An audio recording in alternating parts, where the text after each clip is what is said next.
Hello, my friends. I hope you're all doing well. Before we start today's video, I'd really appreciate your support. Let's try to reach 1,000 likes and 1,000 comments. The channel is going through a difficult time at the moment, and your likes, comments, and support truly mean the world to me. Thank you so much for being here. Now let's get into today's story. Something massive crashed through the tree line, snapping saplings like pencils, and I understood in a heartbeat that it wanted us silent and gone.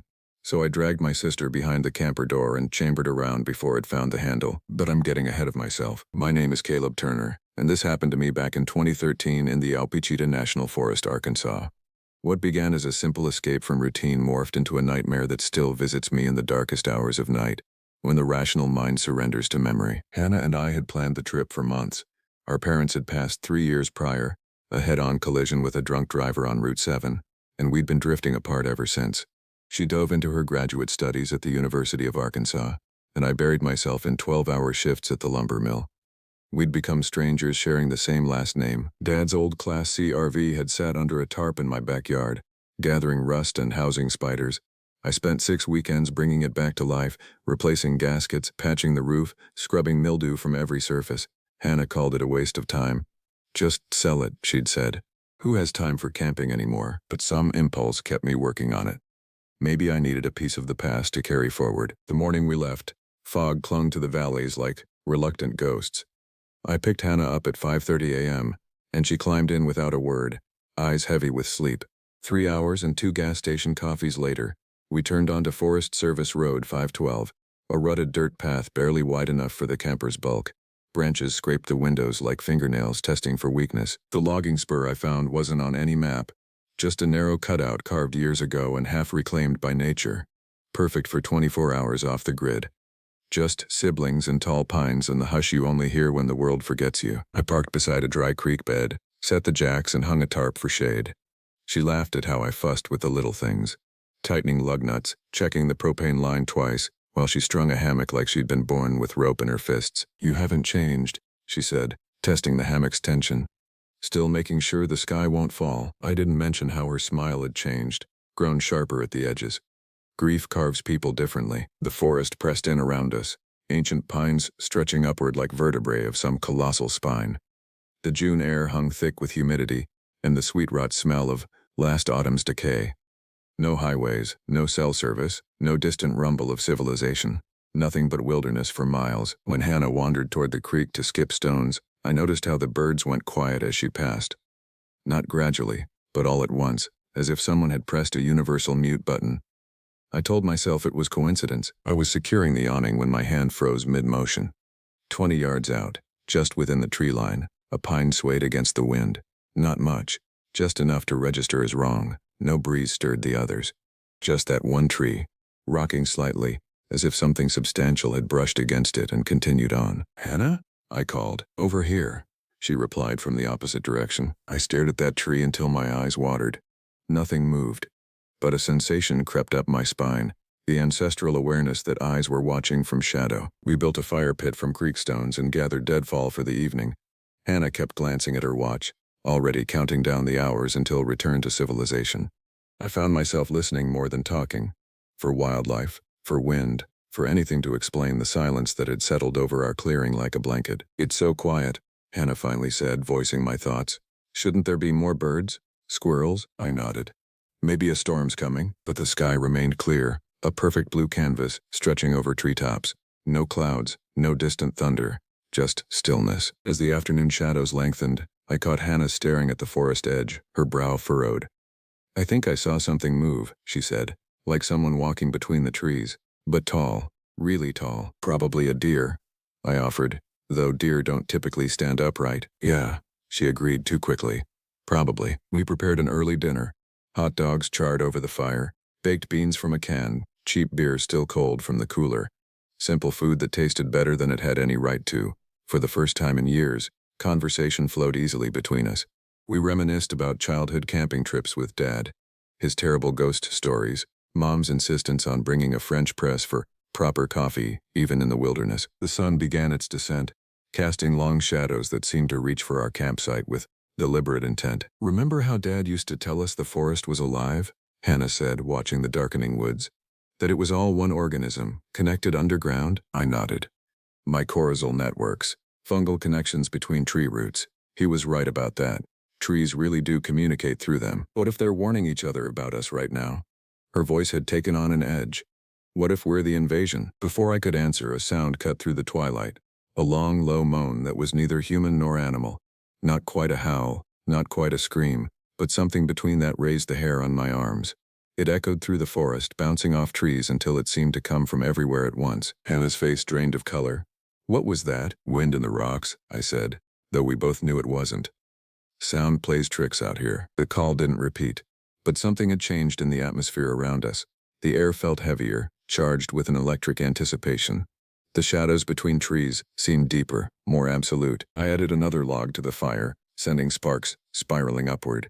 The flames cast our surroundings in flickering orange light, creating a small island of warmth against the encroaching darkness. Beyond our circle of light, the forest had become an impenetrable wall of black. Maybe we should go for a hike tomorrow morning, Hannah suggested, her voice too bright.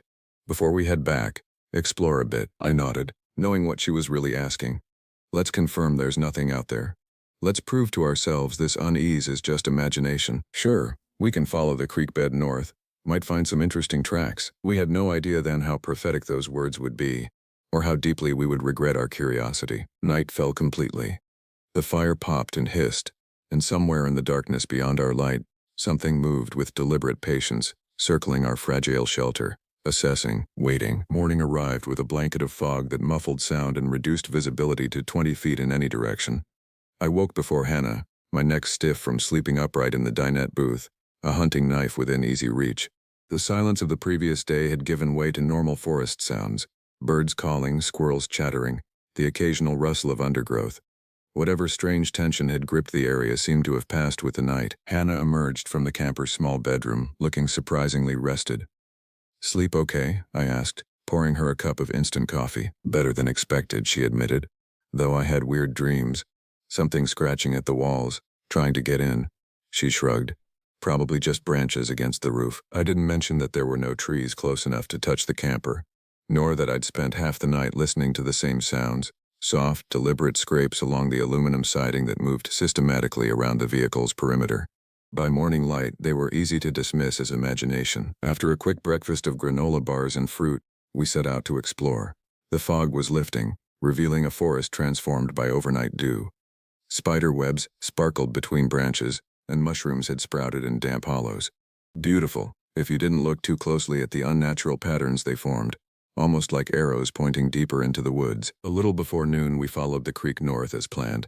The bed was mostly dry, just occasional pools of stagnant water, reflecting the sky. Perfect for tracking. Dad had taught us the basics, how to distinguish coyote from fox, deer from elk, domestic dog from wolf. Skills I'd assumed would never prove useful in modern life. The first prints appeared about a quarter-mile from camp. At first glance, they resembled large dog tracks, but details jarred me to a stop. They were too wide to be coyote. Toes spread like a hand pressed in mud, the claws etched deep furrows. Each pad impression was unusually distinct, as if whatever made them carried significant weight. Hannah whistled. "Big dog," she said. I wanted to say wolf, but swallowed it. Arkansas hadn't seen a wild wolf in a century, but the tracks marched on, and each step sat 9 inches ahead of the last. The stride length alone suggested something massive, a creature that would stand chest-high to a tall man. "Could be feral," I offered. "Some dogs go wild in these forests." Hannah crouched to examine a particularly clear impression. "No dog I've ever seen has toes that articulated. Look how they spread, almost like fingers." She was right. There was something unnervingly hand-like about the prints, despite the claws and pads that marked them as canine. I found myself scanning the forest edge, suddenly aware of how exposed we were in the open creek bed. "Let's keep going," I said. "But stay close." The tracks continued for nearly half a mile, sometimes disappearing where the creek bed turned rocky, then resuming in patches of sand or mud. They never deviated, never showed signs of sniffing or hunting behavior typical of canines, just a straight, purposeful line heading north. Then the prints changed. Suddenly, they showed only the front half of the foot, as if the creature had risen to walk on its hind legs. The spacing widened to nearly 4 feet apart. Hannah grabbed my arm, her fingers digging in. "Caleb," she whispered, pointing ahead. We found the deer half a mile further. It hung 5 feet off the ground, wedged between forked branches, back broken, ribs open. No scavenger does that. No ordinary hunter either. Nothing was taken. The hide looked peeled rather than cut, meat still steaming in the shade. The carcass was fresh. No bloat, no flies, no scavenger marks. It had been killed within hours, perhaps while we slept peacefully in our camper. Blood had pooled beneath it, soaking into the ground in a near-perfect circle. The deer's eyes remained open, clouded with terror. Hannah gagged. I pulled her back and kept my mouth shut about how the stomach was missing, like someone had reached in and scooped it clean. The cavity was almost surgical in its precision, one organ removed, the rest untouched. The deer's legs were broken in multiple places, compound fractures with bone fragments missing entirely, as if something had extracted them. "We need to go," Hannah whispered. "Now." As we turned to leave, I noticed something we'd missed on our approach. A symbol carved into the trunk of the tree holding the deer. 3 vertical lines crossed by 2 horizontal ones. Not fresh. The bark had grown around the edges, suggesting it was years old. "Wait," I said, stepping closer. "Have you seen this before?" Hannah glanced at it and shook her head. "Probably just trail markers. Hunters use them." Her voice was tight, controlled panic simmering beneath. I took out my phone and snapped a photo, though I couldn't have explained why. Something primitive in my brain recognized the marking as significant. A warning, perhaps, or a claim of territory. We hurried back toward camp, no longer following the creek but cutting straight through the forest. Neither of us spoke. The sounds of wildlife had disappeared again, leaving only our labored breathing and the crunch of leaves beneath our boots. Halfway back, Hannah stopped abruptly. "Listen," she whispered. I froze, straining to hear whatever had caught her attention. At first nothing, then a rhythmic scraping sound from somewhere to our right. Scrape, pause, like claws dragging slowly across bark. We changed direction, giving the sound a wide berth.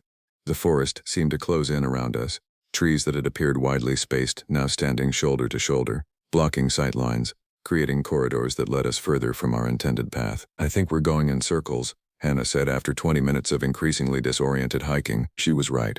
The same lightning-struck pine had appeared in our path twice now. Somehow, despite heading what I was certain was south, we kept returning to this spot. "This is impossible," I muttered, pulling out my compass. The needle spun lazily, refusing to settle. "Something's wrong with the equipment." Hannah's face had gone pale. "Or something's wrong with the forest." I was about to dismiss her comment when a branch snapped loudly behind us. Not the small crack of wildlife, but the sharp report of substantial weight. We both turned, scanning the trees, seeing nothing but shadows and dappled sunlight. "Hello?" I called, immediately regretting it. No response. Just the unnatural silence that had become all too familiar. "Let's move," I said, taking Hannah's hand. "Stay close." We pushed forward, no longer trying to navigate but simply putting distance between ourselves and whatever stalked us. The terrain began to look familiar, the distinctive boulder we'd passed that morning, the fallen oak we'd climbed over. The forest was finally allowing us to leave. When we broke through the tree line into our campsite, the relief was physical, a weight lifting from my chest. The camper sat exactly as we'd left it, sunlight glinting off its aluminum sides, ordinary and wonderful in its mundane reality. We hurried to camp. I cleaned the Remington, slid deer slugs into the tube, then stoked a fire big enough to see from space. My hands trembled as I worked, adrenaline still coursing through my system. "What are you doing?" Hannah asked, watching me load the rifle. "Precaution," I replied. Probably nothing," she repeated, her voice hollow. Like those tracks were probably nothing. Like that deer was probably nothing. I had no answer. We both knew what we'd seen defied rational explanation. Something unnatural hunted these woods, something that killed for reasons beyond food or territorial defense. Days sank behind the ridgeline. Cicadas quit early. Even the frogs along the creek went still.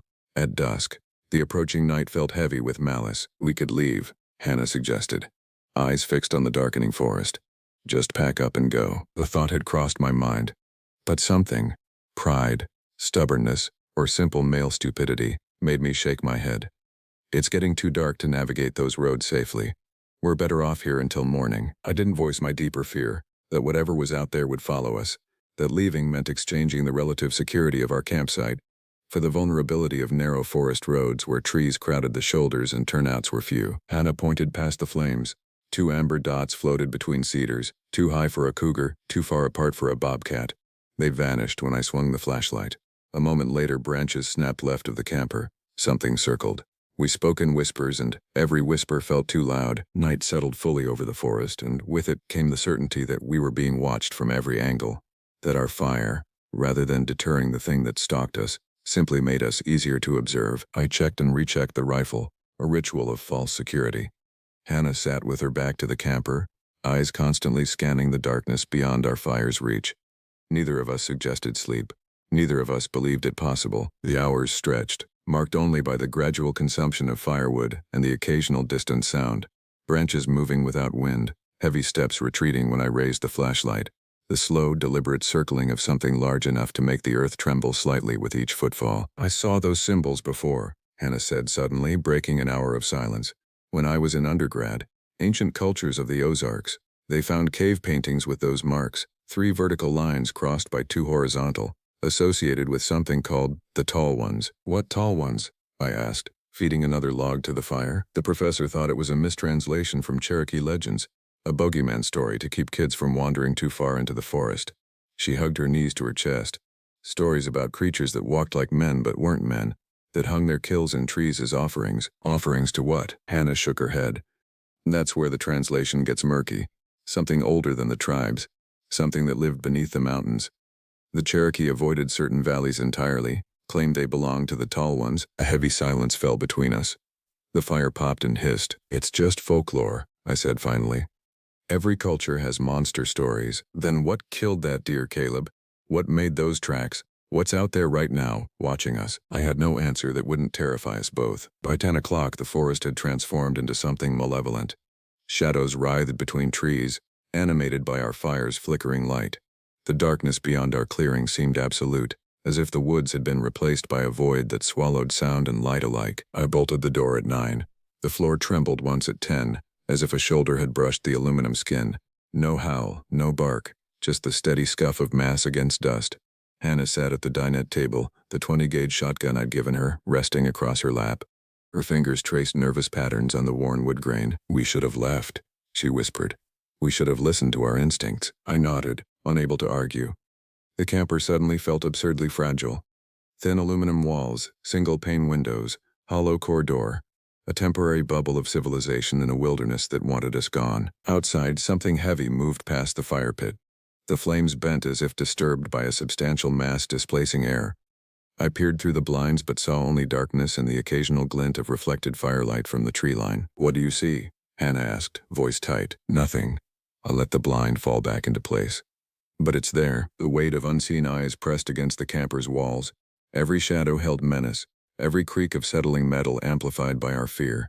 I remembered how Hannah had mentioned the Tall Ones, from Cherokee legend, creatures that hung kills in trees as offerings to something older, something beneath the mountains. Wichita was ancient ground.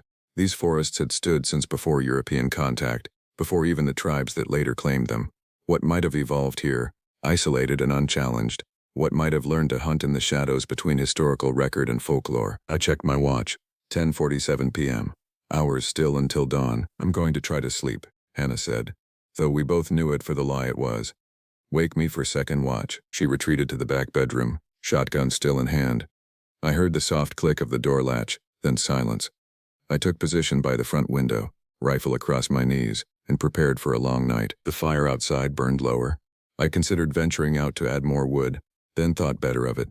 The darkness beyond our camper felt too absolute, too hostile. Let the flames die. We had the propane furnace if the night grew cold. I slept an hour maybe, head lolling against the window frame. Strange dreams plagued that brief unconsciousness, running through endless forest, pursued by something that moved just beyond the corner of my vision. The sensation of hot breath on my neck, of claws scraping bone. At midnight the spare tire thudded to the ground. Metal squealed. Bolts had been sheared, not unscrewed. The sound jolted me awake, heart hammering against my ribs. For a moment I couldn't orient myself. The unfamiliar confines of the camper, the absolute darkness outside the windows. Then memory flooded back, along with the certainty that whatever had been circling us had finally decided to investigate more closely. I cracked the window. Moonlight showed a figure taller than the door, fur the color of wet slate, shoulders bunched like a man who hews timber, legs bent backward at the ankle. Its head was canine yet wrong, snout blunt like a hyena, ears torn, teeth too many, and set in crooked rows. The creature moved with a hunter's deliberate patience, testing the camper's exterior, searching for weakness. It ran long fingers along the seams where panels joined, probed the windows with claws that left scratches in the glass. There was intelligence in its movements, not just animal curiosity but Methodical examination. I eased the window closed and backed away, rifle clutched to my chest. My hands trembled so violently I feared I might accidentally discharge the weapon. The rational part of my brain cataloged details even as the primitive part screamed for flight. 7 feet tall at minimum, bipedal but with digitigrade legs like a dog's, covered in dense fur except for the chest and abdomen, which showed scarred flesh stretched over prominent ribs. A branch snapped outside the bedroom window. Hannah's muffled gasp told me she'd seen it too. The creature paused, head tilting in an unsettlingly human gesture of interest. It moved toward the sound, passing out of my view. I heard scratching at the bedroom window. Slow, deliberate drags of claws against glass. Hannah's breathing quickened, audible even through the thin interior wall. The scratching stopped. Silence stretched for 30 seconds. Then, a soft tapping, rhythmic and controlled. Not random animal curiosity, but deliberate communication. Tap, tap, tap. Hannah's voice, barely audible. It wants me to open the window. Cold horror washed through me. Not just a predator then. Something that understood the concept of shelter, of barriers, of negotiating entry. Something that might once have been human, or close enough to understand human behavior. I moved silently to the bedroom door and eased it open. Hannah stood frozen by the window, shotgun forgotten at her side, staring at a hand pressed flat against the glass. A hand with too many joints, with claws curving from fingertips, with pads like those we'd seen in the tracks. Behind it, amber eyes reflected moonlight. I pulled her away from the window. "Don't look at it," I whispered, though I couldn't have explained why this felt important. "Don't engage." The tapping resumed, more insistent now. The glass vibrated with each impact. A low rumbling growl filtered through the thin barrier, not anger but frustration, the sound of a predator momentarily denied. We retreated to the main cabin, Hannah clutching my arm with bloodless fingers. The creature followed our movement, heavy steps circling back to the front of the camper. Its shadow passed across the kitchenette window, momentarily blocking the faint moonlight. Something scraped along the aluminum siding, claws or teeth, testing for weakness. "What does it want?" Hannah's voice trembled. "I don't know." A lie. Something in me understood perfectly what it wanted. Us. Our heat, our fear, our lives reduced to cooling meat hung between forked branches, an offering to whatever ancient horror the Cherokee had avoided for centuries. The attack came without warning. One moment, relative silence. The next, the camper rocked violently as something massive struck the roof. Metal buckled inward above the kitchenette, forming a depression the size of a basketball. Dust and insulation rained down. The creature moved across the roof with surprising grace, testing different sections with what sounded like deliberate blows. Hannah screamed, a short, strangled sound cut off by her own hand. I raised the rifle toward the ceiling, tracking the movement above us, knowing a shot through the roof would be a desperate gamble at best. The assault paused. In the silence that followed, I heard what sounded like sniffing, deep, powerful inhalations as the creature scented us through the metal barrier. It moved to the front of the camper, directly above the driver's compartment, then grew still. "What's it doing?" Hannah whispered. I shook my head, straining to hear any movement. Nothing. Just the heavy, patient presence of something waiting. The minutes stretched. 5, then 10. No movement, no sound. Had it given up, left to seek easier prey? The hope had barely formed when a new sound emerged. A wet, rhythmic slapping against the roof. It took me a moment to identify it. The creature was licking the metal, tongue rasping across the surface. "Jesus," Hannah breathed. The licking continued, moving methodically across the roof as if tasting our fear through the barrier. The implications twisted my stomach, not just hunting behavior but something ritualistic, something that savored the anticipation as much as the kill itself. Suddenly, it stopped. Heavy footsteps retreated to the edge of the roof, then silence. I moved cautiously to the window and peered out. The creature had returned to ground level and now crouched by the propane tank, head tilted in that same unsettling expression of curiosity. It reached out with one hand, 3 thick fingers, pads like leather, claws curved sickle-sharp, and tapped the tank lightly. The metal rang faintly. It understood. It recognized the tank as significant, connected to our shelter. Intelligence gleamed in those amber eyes, a calculated assessment of risk and reward.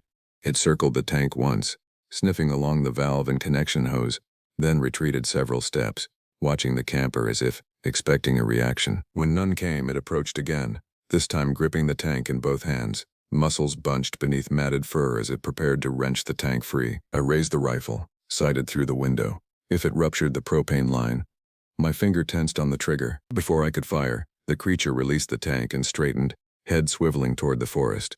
It stood motionless, ears swiveling like satellite dishes tracking a signal. Something had caught its attention, something beyond our perception. A low, vibrating growl rumbled from its chest, not directed at us, but at whatever unseen presence had disturbed it. It took a step toward the tree line, hackles rising along its spine. From deep in the forest came an answering sound. Not quite a howl, not quite a scream, but something between that raised the hair on my arms. The same sound we'd heard at dusk, now closer, more distinct. A challenge. The creature's reaction was immediate and surprising. It backed away from the camper, eyes still fixed on the forest, body language shifting from predatory confidence to wary defensiveness. Another howl scream echoed through the trees, and the creature snarled in response. But it was retreating now, moving away from our camper toward the opposite tree line. Hannah gripped my arm. "What's happening?" "I don't know," I admitted. "But something out there just scared it off." We watched in disbelief as the creature loped into the forest, quickly swallowed by darkness. The sound that had driven it away didn't repeat. Silence settled once more over the clearing, but it felt different now, expectant rather than menacing. "Should we leave?" Hannah whispered. "While it's gone?" I considered it. The creature had retreated, but something had caused that retreat. Something potentially worse, waiting in the darkness beyond our fire's dying light. "No," I said finally. "We stay put. Keep watch. At first light, we go." Hannah nodded, exhaustion evident in the slump of her shoulders. The adrenaline that had sustained us was ebbing, leaving shaky weakness in its wake. "I'll take first watch," I said. "Try to rest." She didn't argue, just curled onto the dinette bench, shotgun still within reach. Within minutes, her breathing had deepened into the rhythm of sleep, the body's desperate attempt to process trauma. I returned to my position by the window, rifle ready, watching the tree line where the creature had disappeared. The fire outside had burned to embers, casting just enough light to define the edge of our clearing. Beyond that, absolute darkness reigned. Whatever had driven our tormentor away remained hidden. Friend or foe, it kept its distance, maintaining a presence felt rather than seen. The night stretched toward dawn, each minute an eternity of tense vigilance. Around 3 a.m., a sound pulled me from half-sleep, branches moving at the edge of the clearing. I raised the rifle, peering into darkness. Nothing visible, just the sense of mass displacing shadow. The feeling of being watched intensified, but different now. Calculating, assessing, our original tormentor had stalked with malice. This presence observed with cold curiosity. Somehow, that felt worse. I woke Hannah at 4 a.m. for her watch, my eyes burning with exhaustion. "Anything?" she asked, instantly alert. "Nothing definite," I said, "but something still out there. Something different." She nodded grimly, taking the rifle I offered. 2 more hours till dawn. Get some sleep. I stretched out on the bench she'd vacated, sleep already pulling at my consciousness. My last thought before darkness claimed me. What nightmares hunt the nightmares? Hannah's scream tore me from sleep, a primal sound of terror that cut through exhaustion like a blade. I lurched upright, disoriented in the pre-dawn gloom. The camper's interior was bathed in faint blue light filtering through the windows. Not quite night anymore, not yet day. The dangerous hour when predators make their final attempts. "It's back," Hannah gasped, rifle aimed at the front windshield. "And it's not alone." I scrambled to her side, heart hammering against my ribs. Through the glass I saw them, 3 dark shapes at the edge of the clearing. The central figure I recognized from the night before, 7 feet of corded muscle and matted fur. It stood slightly hunched, arms too long for its frame, head cocked at that unsettling inquisitive angle. Flanking it were 2 smaller creatures, similar in form but reduced in scale. Cubs? Adolescents?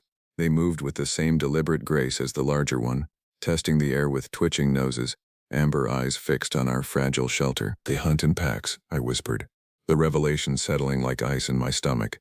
Not just a solitary predator but a social species, with all the tactical advantages that implied. The 3 creatures spread out, encircling our camper with coordinated precision.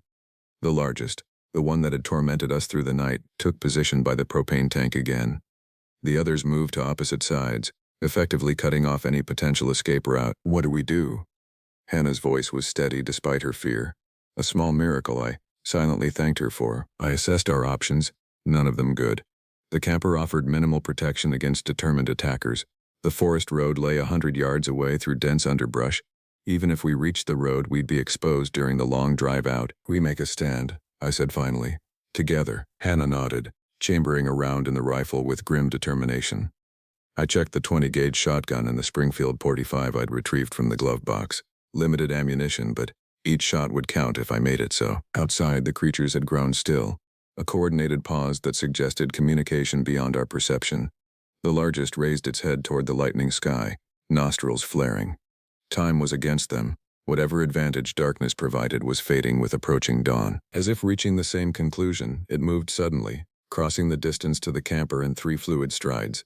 It pressed one hand against the fiberglass, then sniffed along the seam as if reading the scent of my fear. Hannah raised the rifle, sighting through the window. "Wait," I whispered. "Not yet." The other 2 creatures had begun circling, testing different sections of the camper, probing for weakness. One paused by the rear corner, head tilting as it examined the juncture where wall met frame.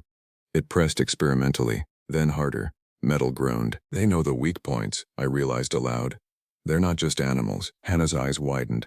"Kana, they're hunting us, intelligently hunting us." The largest creature moved to the driver's side window, rising to its full height to peer inside. For one terrible moment, its eyes met mine through the glass, ancient amber irises swimming with something beyond animal intelligence. Recognition flickered there, and worse, amusement. It understood our fear, savored it like seasoning before a meal. I fired through the pain, glass burst. The slug hit ribs with a wet smack and the thing rocked but didn't drop. It turned amber gaze on me and issued a sound half bark, half scream. That pitch drilled through my molars. It slapped the sidewall, walked 3 steps and tore the awning free as it went. The 2 smaller creatures responded immediately to the injured leader's cry, converging on the front of the camper. One leaped onto the hood, powerful hind legs denting the metal. It clawed at the windshield, leaving deep scratches in the safety glass. Hannah screamed for me to drive. I jumped behind the wheel, cranked the starter. The engine coughed, sputtered and refused. Battery was strong. Starter relay clicked, fuel pump whined, yet nothing caught. The thing rammed the rear corner, rocking us onto 2 wheels. Dishes shattered. "They've damaged something," I shouted, trying again. The engine turned over but wouldn't catch, as if some crucial connection had been severed. No coincidence. They'd targeted the vehicle specifically, disabled it with deliberate intent. The wall bent inward by the bathroom sink. Claws carved grooves. Hannah fired. The blast lit the cabin blue. Pellets peppered metal and the thing flinched back, snarling spit and fur. The shotgun's report echoed in the confined space, leaving my ears ringing. "The propane," I yelled, pulling the .45 from my waistband. "We need to create a diversion." I saw the pattern. It tested seams, pushing where screws met plywood, patient like an engineer. The propane tank sat outside, chained to the step. I pulled a road flare from the dash kit, struck it, kicked the door, and hurled the flare under the tank. Red flame spun, landed in dry needles. When the animal rushed for the noise, I ducked out the opposite side, rifle slung. Night air smelled of cedar and copper. My pulse drummed so loud I missed its first stride. It cleared the fire pit in a bound, landed 10 feet away, hunched, favoring the slugged side. Steam coiled off matted fur. The 2 smaller creatures hesitated, momentarily confused by my exit from the camper. The leader recovered quickly, however, amber eyes narrowing as it assessed this new development. It growled something that might have been communication to its companions, a series of low barks and rumbling sounds that sent them circling to flank me. I planted my feet, exhaled, squeezed. The .308 cracked. A bullet punched above the left eye, bone chips fanned out, but it kept coming. Slower now, head cocked, one eye ruined. It swiped. I felt wind on my cheek, though it missed. Dark fluid leaked from the creature's shattered eye socket, a viscous substance too thick to be blood. It staggered but remained upright, driven by a resilience beyond normal physiology. The smaller ones pulled back slightly, watching their leader with what appeared to be concern. I stepped in, jammed the barrel under its jaw, and fired again. Black fluid splashed my sleeves. The thing spasmed, knocked me flat, then staggered toward the creek, tracing a line of dark heat across moonlit sand. The impact drove the breath from my lungs. I lay stunned, rifle knocked from my grasp, staring up at the lightning sky. Dawn was breaking, pale fingers of light reaching through the trees. From the camper came Hannah's voice, frantic. "Caleb, get up!" I rolled to my side, pain lancing through my shoulder where I'd struck the ground. The 2 smaller creatures approached cautiously, torn between pursuing their wounded leader and finishing the prey before them. Their movements betrayed uncertainty, the pack structure disrupted by the alpha's injury. Hannah appeared in the camper doorway, shotgun raised. "Get behind me," she shouted. I scrambled to my feet, retrieving the fallen rifle. The creatures watched us, muscles tensed for attack. A standoff, broken only when a howl echoed from the direction the leader had fled, a sound of pain and frustrated rage. The smaller ones responded immediately, turning as one and loping toward the creek bed. abandoning the hunt to attend their wounded alpha. Within seconds they had vanished into the underbrush, leaving only trampled grass and deep claw marks in the earth as evidence of their presence. Hannah dragged me by the collar behind a stump. We waited, guns up, until the forest took back its quiet. The fire reached the propane line, blue flame roared skyward. Light rolled across the clearing like dawn. We saw no sign of the animal, but the ground told its path. Thick drops, wide strides, then nothing, as if the earth had opened and swallowed it. "Did you kill it?" Hannah asked, voice barely above a whisper. I shook my head. Wounded it. Badly, I think. But no, it's still out there. We remained in our defensive position as true dawn broke over the forest. The camper stood battered but intact, the propane fire finally sputtering out as the tank emptied. Birds began to call tentatively from distant trees. Normal forest sounds gradually returned, as if nature itself was testing whether the nightmare had truly passed. "We need to go," Hannah said after nearly 30 minutes of vigilant waiting. "They could come back." I nodded, rising stiffly. My shoulder throbbed where I'd fallen, and dried black fluid crusted my sleeves where the creature's wound had sprayed me. It had an odd chemical smell, not the copper tang of blood, but something mineral and ancient, like water drawn from the deepest aquifers. We approached the camper cautiously. Claw marks scored the aluminum siding in long, parallel grooves.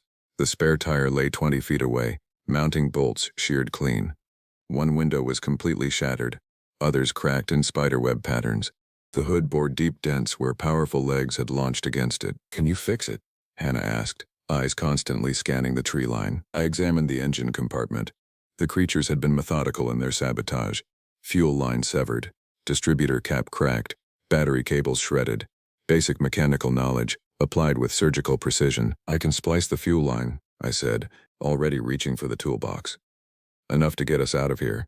The rest will have to wait." Hannah stood guard while I worked, shotgun ready, jumping at every sound from the forest. The sun climbed higher, burning off lingering fog and casting the clearing in deceptively peaceful light.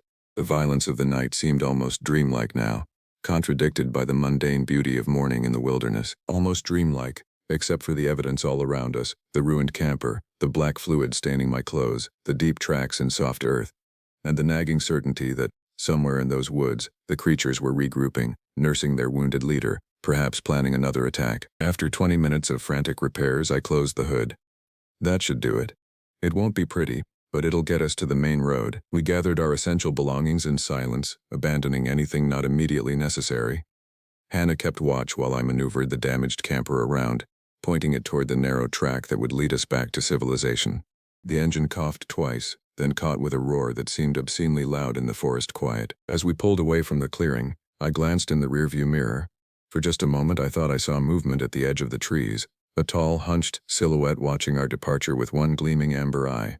Then we rounded a bend, and the clearing disappeared from view. The forest road stretched ahead, dappled with morning light. Hannah sat rigid beside me, shotgun across her lap, eyes fixed on the windshield. Neither of us spoke. Words seemed inadequate for what we'd experienced, for what we'd glimpsed of a world existing alongside our own, separated by the thinnest of veils. I pressed the accelerator, urging the damaged camper faster along the rutted track. Every shadow between trees held potential threat. Every movement in peripheral vision caused my heart to stutter.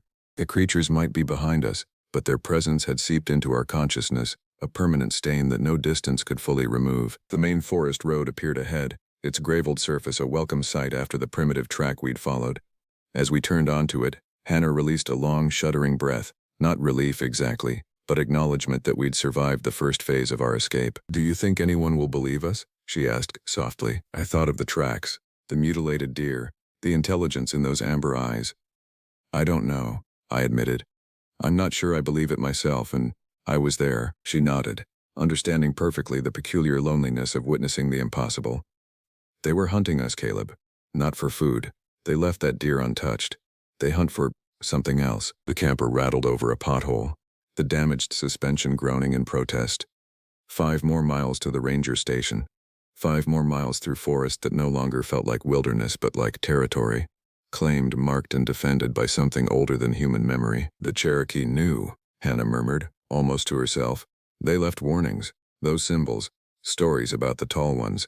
We just didn't listen." The road curved ahead, sunlight flashing between trees and strobe-like pulses. Something dark moved across the path, too quickly for clear identification, just a suggestion of height and wrong angled limbs. I swerved instinctively, though by the time we reached the spot, nothing remained but disturbed leaves. "They're pacing us," Hannah whispered, knuckles white around the shotgun. I pressed the accelerator harder, pushing the damaged vehicle to its limits. The engine whined in protest, but the speedometer crept upward. Trees flashed past in a green blur. A mile from the ranger station, we rounded a bend and found the road blocked. A massive pine lay across the gravel, too recently fallen for road crews to have cleared it. Saw marks scored the trunk near the base, deliberate and precise. "They cut it," Hannah breathed. "They knew we'd come this way." I slammed the brakes, the camper skidding to a halt 10 feet from the blockade. For a moment we sat in stunned silence, the engine idling roughly. Then, movement in the trees to our right, a flash of gray fur, the glint of amber eyes. "Back up," Hannah urged. "We need to find another way out." I shifted into reverse, turning to look through the rear window. The blood froze in my veins. Standing 20 yards behind us, directly in the center of the road, was the leader. One eye ruined, black fluid still seeping from the wound, but very much alive, very much hunting. It raised its muzzle, testing the air, then fixed its remaining eye on our vehicle. Recognition flashed in that amber depth, followed by something that might have been satisfaction. It had driven us exactly where it wanted us. "Drive," Hannah screamed. "Just go." I slammed the camper into first gear and floored the accelerator, aiming for the narrow space between the fallen tree and the ditch. The camper lurched forward, engine screaming.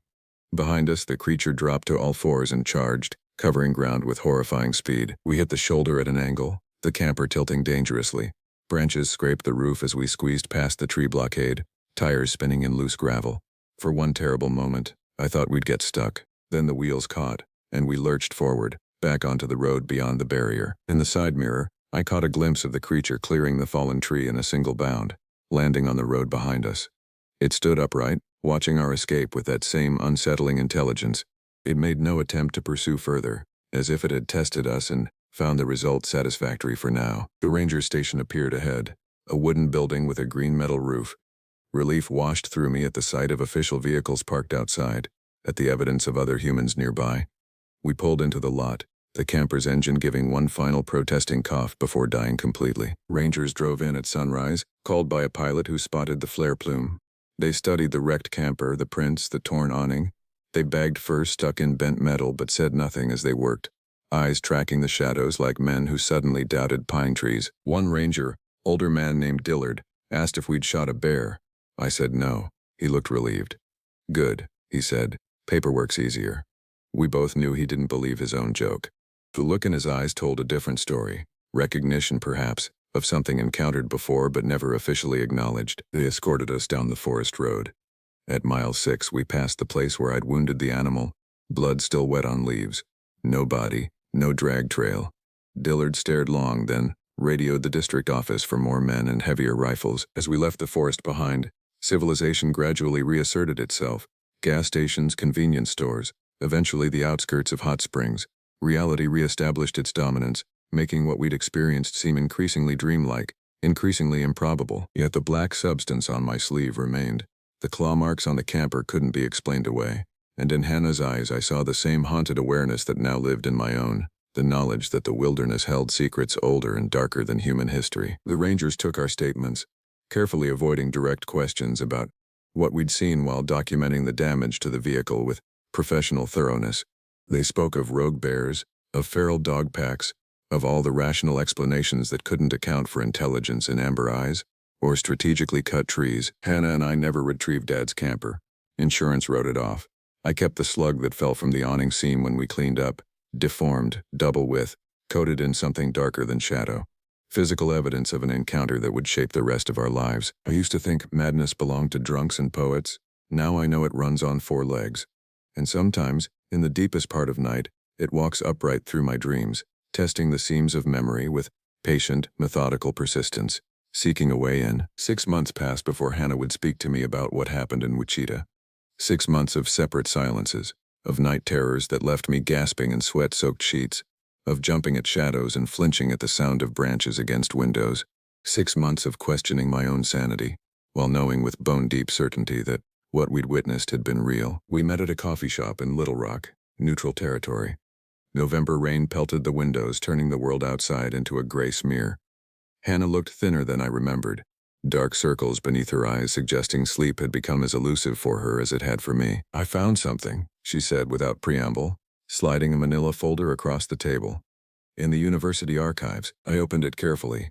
Inside were photocopies of yellowed newspaper clippings dating back to the 1930s, along with more recent reports printed from online sources, all from towns surrounding the Uchita National Forest, all describing similar incidents: missing hikers, mutilated wildlife, strange tracks found near abandoned campsites. "There's a pattern," Hannah explained, voice low. "Every 7 to 10 years, always in the same general area. Always similar descriptions when there are survivors." I scanned the headlines. "Hunter claims Wolfman attacked camp, 1937. Missing family's vehicle found with unusual damage, 1946. Ranger describes upright canine after forest disappearances, 1952. On and on through the decades, the same story playing out with different victims. "Why isn't this common knowledge?" I asked, though I already knew the answer. "Reports suppressed, witnesses discredited, evidence lost in bureaucratic shuffle. Easier to blame bears, mountain lions, human predators than to acknowledge something outside scientific understanding." "There's more," Hannah said. She pulled out her phone, called up an image. "I've been in contact with a professor of anthropology at Tulane. He specializes in pre-contact Native American cultures in the region." The phone showed a cave painting, crude ochre figures surrounding a central image that made my skin crawl. A tall, canine-headed figure, bipedal, with disproportionately long arms. Around it, stick-figure humans hung from schematic trees. Below the scene, 3 vertical lines crossed by 2 horizontal ones, the same symbol we'd seen carved into the tree holding the mutilated deer. "The Cherokee called them those who walk wrong," Hannah explained. "Before that, the Caddo had stories about the hungry ones. Different names, same description. Creatures that looked like wolves but walked like men, that took offerings and left them hanging for the old hunger that lived beneath the mountains." I pushed the phone away, suddenly nauseated. "Why are you showing me this?" Hannah's eyes, when they met mine, held the haunted look I recognized from my own mirror. "Because it's happening again. 3 hikers went missing last week, eastern edge of Ouachita. The last campsite they found had." She swallowed hard. "Had deer remains hung in the trees, stomachs removed." A chill ran through me that had nothing to do with the November rain.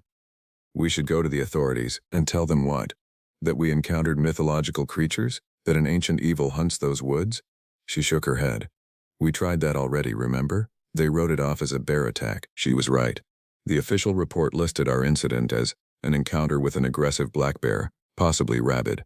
Our descriptions of upright coordinated predators had been redacted to large animal, possibly ursine, the black fluid, the intelligent hunting behavior, the symbolic markings, all omitted as trauma-induced hallucinations. "So what do we do?" I asked, though part of me already knew her answer. "We go back." Her voice was steady despite the fear evident in her eyes. "We document everything, get evidence they can't ignore. Whatever these things are, they're escalating. More sightings, more missing persons. Something's changing." I wanted to refuse. To walk away from the coffee shop and never look back. To pretend that night in the forest had been nothing more than a shared delusion. But the slug in my pocket, deformed, double-width, coated in something darker than shadow, reminded me that some truths can't be escaped. "When?" The word felt like surrender. "Tomorrow. The search parties have moved north. We'll have the eastern quadrant to ourselves." I nodded, already calculating what we'd need. Better weapons, cameras with night vision capability, satellite phones for when cell service failed. Not just survival gear but hunting gear. Because this time, we wouldn't be the prey. The forest looked different in November. Leaves had fallen, leaving the trees skeletal against the slate-gray sky. Visibility extended further between trunks, though this provided little comfort. Anything watching us would have clearer sight lines as well. We parked at a designated trailhead, away from the logging spur where we'd camped in June. Different approach, different terrain, but the same ancient forest, stretching in all directions. Hannah shouldered her pack, the outline of a rifle visible beneath her coat. "We stay together," I reminded her. "No separating, no matter what we hear or see." She nodded grimly. We'd learned that lesson the hard way. The trail wound through bare oak and hickory, occasional pines providing the only green in a landscape drained of color. The recent disappearances had occurred approximately 3 miles in, near a rock formation locals called the Devil's Backbone, a series of weathered limestone outcroppings that resembled vertebrae protruding from the earth. We hiked in silence, senses hyper-alert to every snap of twig, every rustle of underbrush. Twice I caught myself reaching for the rifle slung across my back, certain I'd glimpsed movement in peripheral vision. Twice there was nothing there, just shadows and memory playing tricks. The devil's backbone appeared ahead, pale stone stark against the darkening forest. Weather forecasts predicted an early sunset and possible snow. Already the air carried the metallic tang of approaching precipitation. We needed to work quickly. The missing hiker's campsite had been located in a small clearing beneath the largest outcropping. Yellow police tape still marked the perimeter, fluttering in the chill breeze. Beyond it, trampled ground and the scattered remnants of a hasty departure, a forgotten cooking pot, a single boot, a backpack torn open and contents strewn across dead leaves. They were taken at night, Hannah said, examining the three-person tent that remained standing despite long slash marks across its fabric. Just like the others would have been, if they hadn't managed to fight back or escape. I crouched to examine tracks pressed into the soft ground near the tent entrance.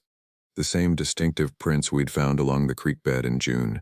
Too wide for coyote, toes spread like a hand pressed in mud, claws etching deep furrows.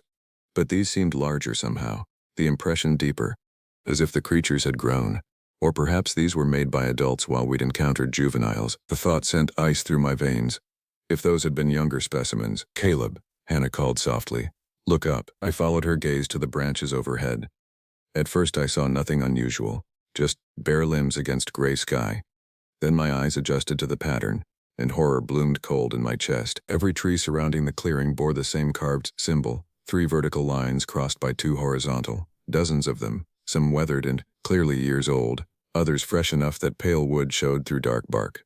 The clearing was ringed with these markings, a boundary of ancient warnings. They knew, I whispered, the hikers camped in a marked territory. Hannah nodded. Look at the arrangement.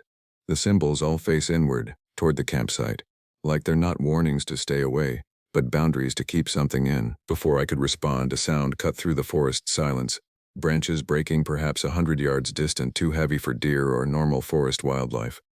We both froze, eyes scanning the trees, hands moving instinctively to our weapons. Silence returned, stretched for long minutes. Just as I began to relax, thinking we'd imagined it, Hannah clutched my arm. There, she whispered, pointing. Between trees, perhaps 50 yards away, stood a figure, too distant for details, just a silhouette against the gray forest backdrop. But even at that distance, the wrongness was apparent. Too tall, too still, proportions that contradicted human anatomy. I raised my rifle, sighting through the scope. The figure remained motionless, as if awaiting this very action. Through magnification, details emerged. The familiar slate-gray fur, the hunched shoulders, the canine head with one amber eye, the same creature. The one I'd shot, the one that should have died from wounds no natural animal could survive. And beside it, half hidden behind a massive oak, the smaller ones we'd glimpsed during the attack on our camper. It's them, I breathed. The same pack. Hannah raised her camera, the shutter clicking rapidly. They're watching us, evaluating. The lead creature's head tilted in that unsettlingly inquisitive gesture I remembered too well. Its ruined eye socket had healed somewhat, though the fur around it remained matted with dried black fluid. It made no aggressive move, simply observed our presence with calculated intelligence. Then, with deliberate slowness, it raised one hand and pressed 3 fingers against the tree beside it. Claws dug into bark, carving with methodical precision. Even at this distance, I knew what symbol it created. It's marking us, Hannah whispered. Claiming us. The creature finished its carving, then looked directly at us again. Something like satisfaction radiated from its posture. It had delivered its message.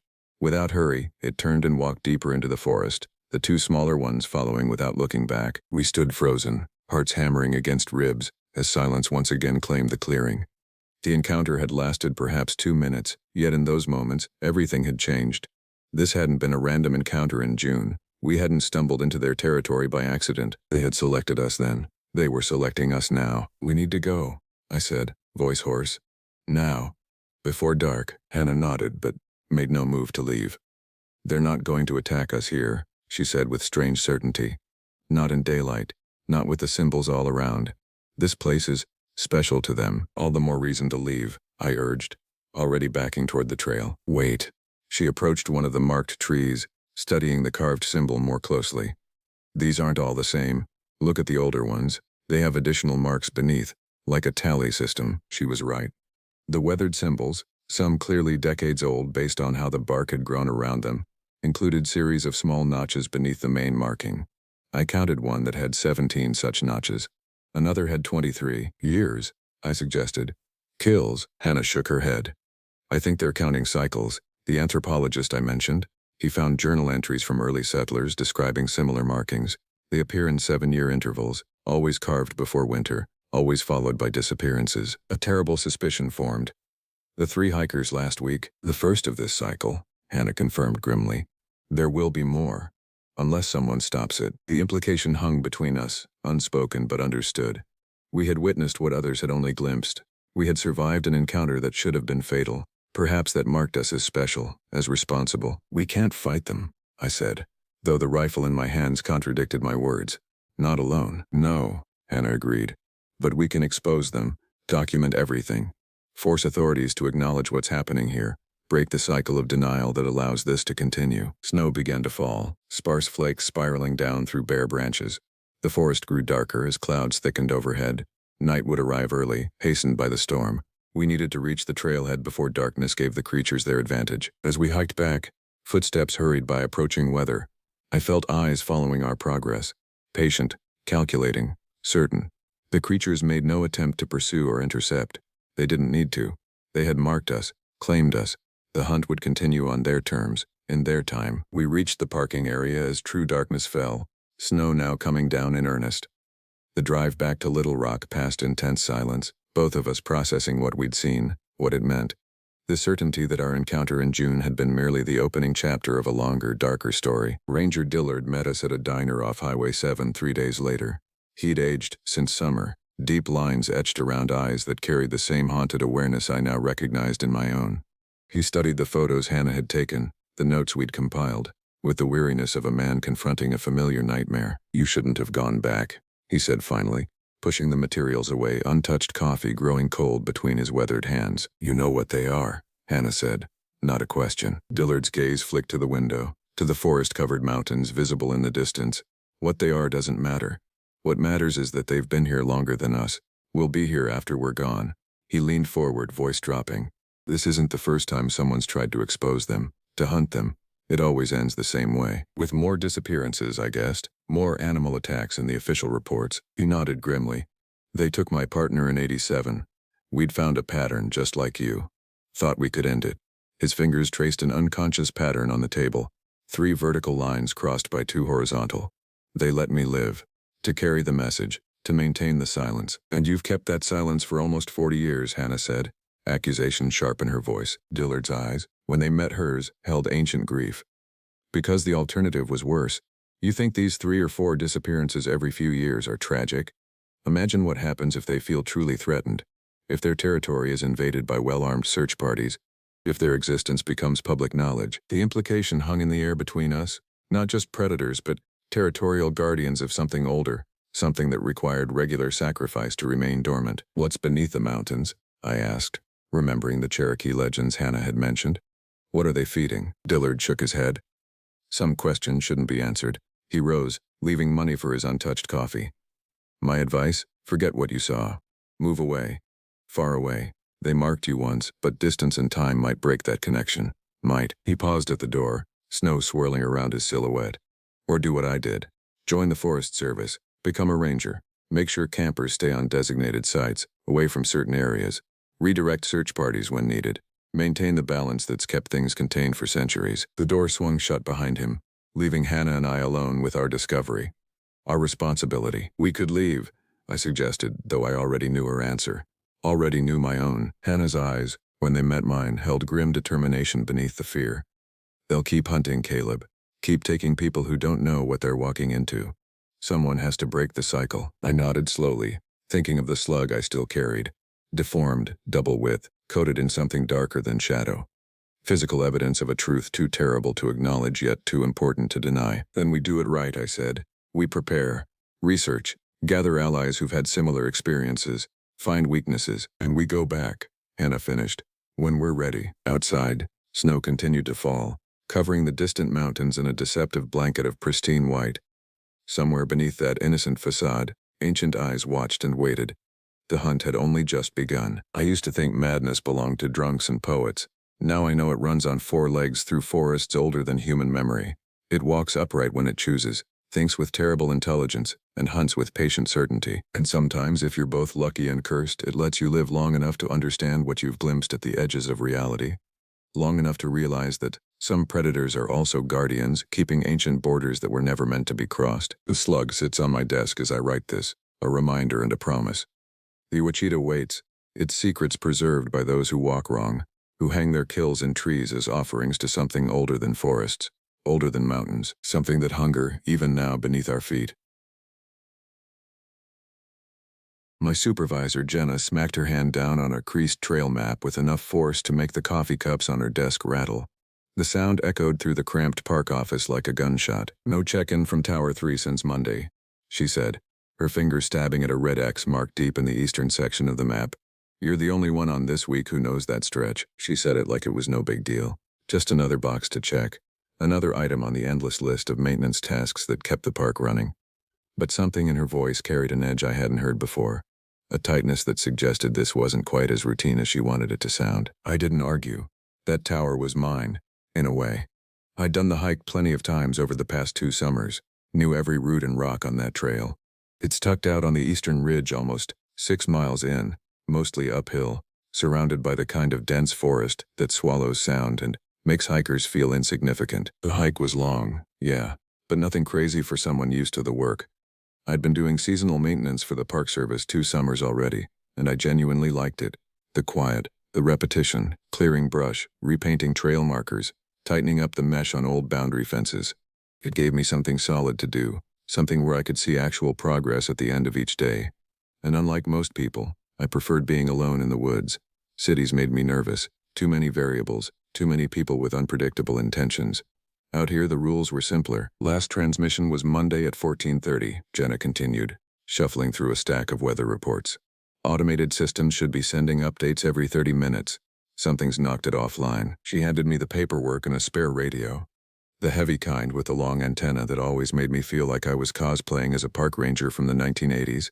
The radio crackled with static when I tested it, picking up fragments of conversation from other stations scattered across the park's vast territory. "Could be storm damage?" I offered, though we both knew the weather had been clear all week.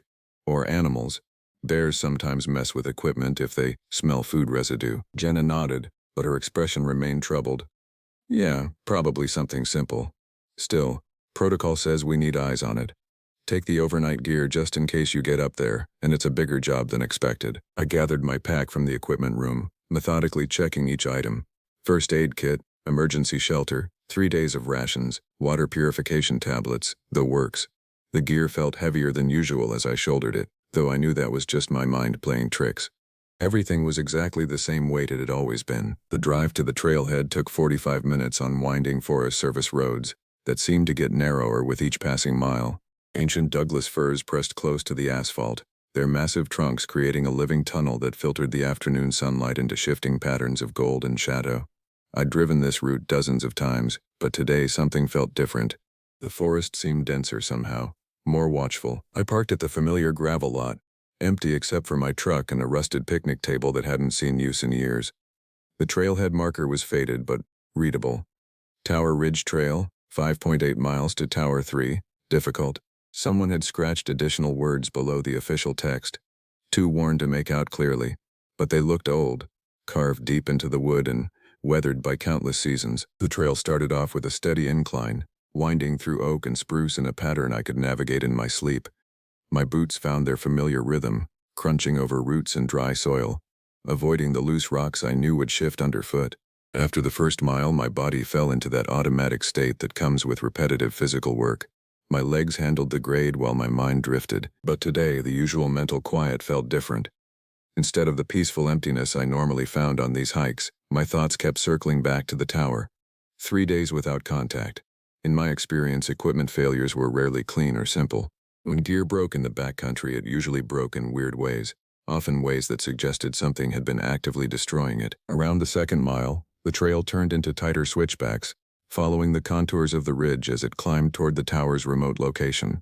This section was not as well maintained as the lower portions, the kind of path where the white blazes painted on trees were fading and you had to rely on landmarks and experience instead of clear signage. I knew this route intimately. I knew which rocks turned slippery after rain, where the trail narrowed enough that you had to turn sideways to squeeze between trees, which fallen logs made good rest stops. I'd been up to Tower 3 probably 15 times over the past 2 years, doing routine maintenance, replacing batteries, clearing vegetation that threatened to interfere with the equipment. Never seen another person up there, which made sense. The tower wasn't on any tourist maps. It existed purely for weather data collection, part of a network of automated stations that fed information to the National Weather Service. Most hikers had no reason to know it existed, let alone make the long trek to reach it. The old signal tower had been installed sometime in the 1970s, back when the technology was bulkier and required more hands-on maintenance. Half-rotted wood and half-rusted steel, it perched on the eastern ridge like a forgotten monument to an earlier era of forest management. Most of the park's newer towers were fully automated and solar-powered, but Tower 3 still required regular check-ins and occasional manual resets. As I climbed higher, the forest began to change. The mixed hardwoods of the lower elevations gave way to primarily coniferous trees, spruce, fir, and pine that grew taller and closer together.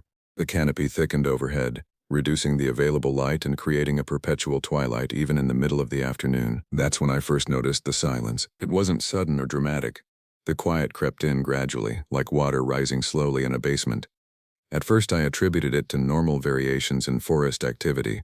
Some areas were naturally quieter than others, especially during certain times of day when animals were less active. But as I continued climbing, the absence of sound became more pronounced.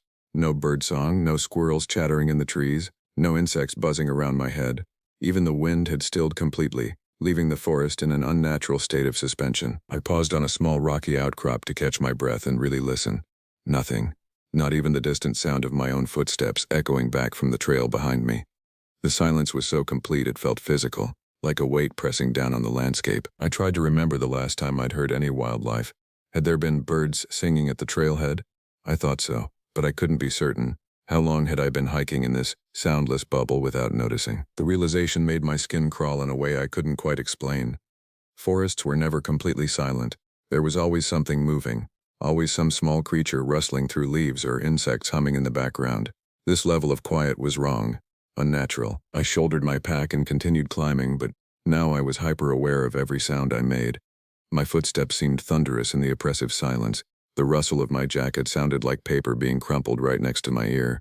Even my breathing felt too loud, too intrusive in this hushed cathedral of trees. By the time the tower came into view, the day had taken on that weird gray quality that sometimes happens deep in old forests, not quite overcast, but filtered and muted, as if the light itself was being absorbed by something unseen. The sun was still up, still technically providing illumination, but the shadows had grown long and strange, stretching in directions that didn't quite match the angle of the light. Tower 3 stood against the gray sky like a broken bone protruding through skin. Even from a distance I could see that something was fundamentally wrong with its structure. The weathered wooden platform at the top had always leaned slightly to one side, a quirk of age and shifting foundations that I'd noted in previous maintenance reports, but now it appeared to have collapsed entirely on the north end. The metal framework that supported the observation equipment looked twisted, warped in ways that didn't suggest simple weather damage or gradual decay. Some of the support beams had been bent at impossible angles, as if something with tremendous strength had grabbed them and deliberately twisted them into new configurations. I approached slowly, my boots silent on the carpet of pine needles that surrounded the tower's base. The metal stairs leading up to the platform were covered in rust that looked fresh, bright orange streaks that hadn't been there during my last visit 3 weeks ago. Each step creaked under my weight, the sound unnaturally loud in the continuing silence, but the structure held. Climbing those stairs felt like ascending into some kind of sacred space, though sacred in the wrong way, like a church that had been desecrated and left to rot. The higher I went, the stronger that feeling became. A crawling sensation between my shoulder blades that suggested I was being observed from multiple directions simultaneously. I didn't want to acknowledge the feeling, didn't want to give it power by naming it, but it clung to me like smoke as I climbed. The sensation of being watched, studied, evaluated by intelligences that remained hidden but undeniably present. At the top, the hatch into the lookout cabin was wedged halfway open, metal hinges screaming in protest as I forced it wider. The opening was barely large enough for my shoulders, and I had to twist sideways to squeeze through, my jacket catching on rough edges of bent metal. The inside of the cabin was a disaster that went far beyond simple equipment failure. The solar panel array, usually mounted securely beside the main window to catch optimal sunlight, had been ripped from its housing and hurled into the far corner. The thick cables that connected it to the battery system hung loose, their copper cores exposed and corroded. The metal frame of the panel itself was bent and twisted, as if something had grabbed it with incredible force and simply pulled until the mounting bracket snapped. The communications radio had been smashed with what appeared to be systematic thoroughness. This wasn't random vandalism or animal damage. Someone or something had taken time to ensure that every component was completely destroyed. The main unit had been torn open, its circuit boards scattered across the floor in fragments too small to identify. Wires had been pulled out by the roots, leaving tangled masses of copper and plastic scattered like electronic entrails. But it was the food supplies that made my stomach turn. The emergency rations stored in the cabin, high-energy bars designed to last for years in extreme conditions, had been opened and destroyed with an almost ritualistic precision. The packages hadn't been torn open by hungry animals or careless humans. They had been systematically shredded, each wrapper pulled apart in long, deliberate strips that formed radiating patterns across the floor. The food itself lay in decomposing clumps, not eaten but deliberately mangled and left to rot. No bite marks, no evidence of consumption, just destruction for its own sake.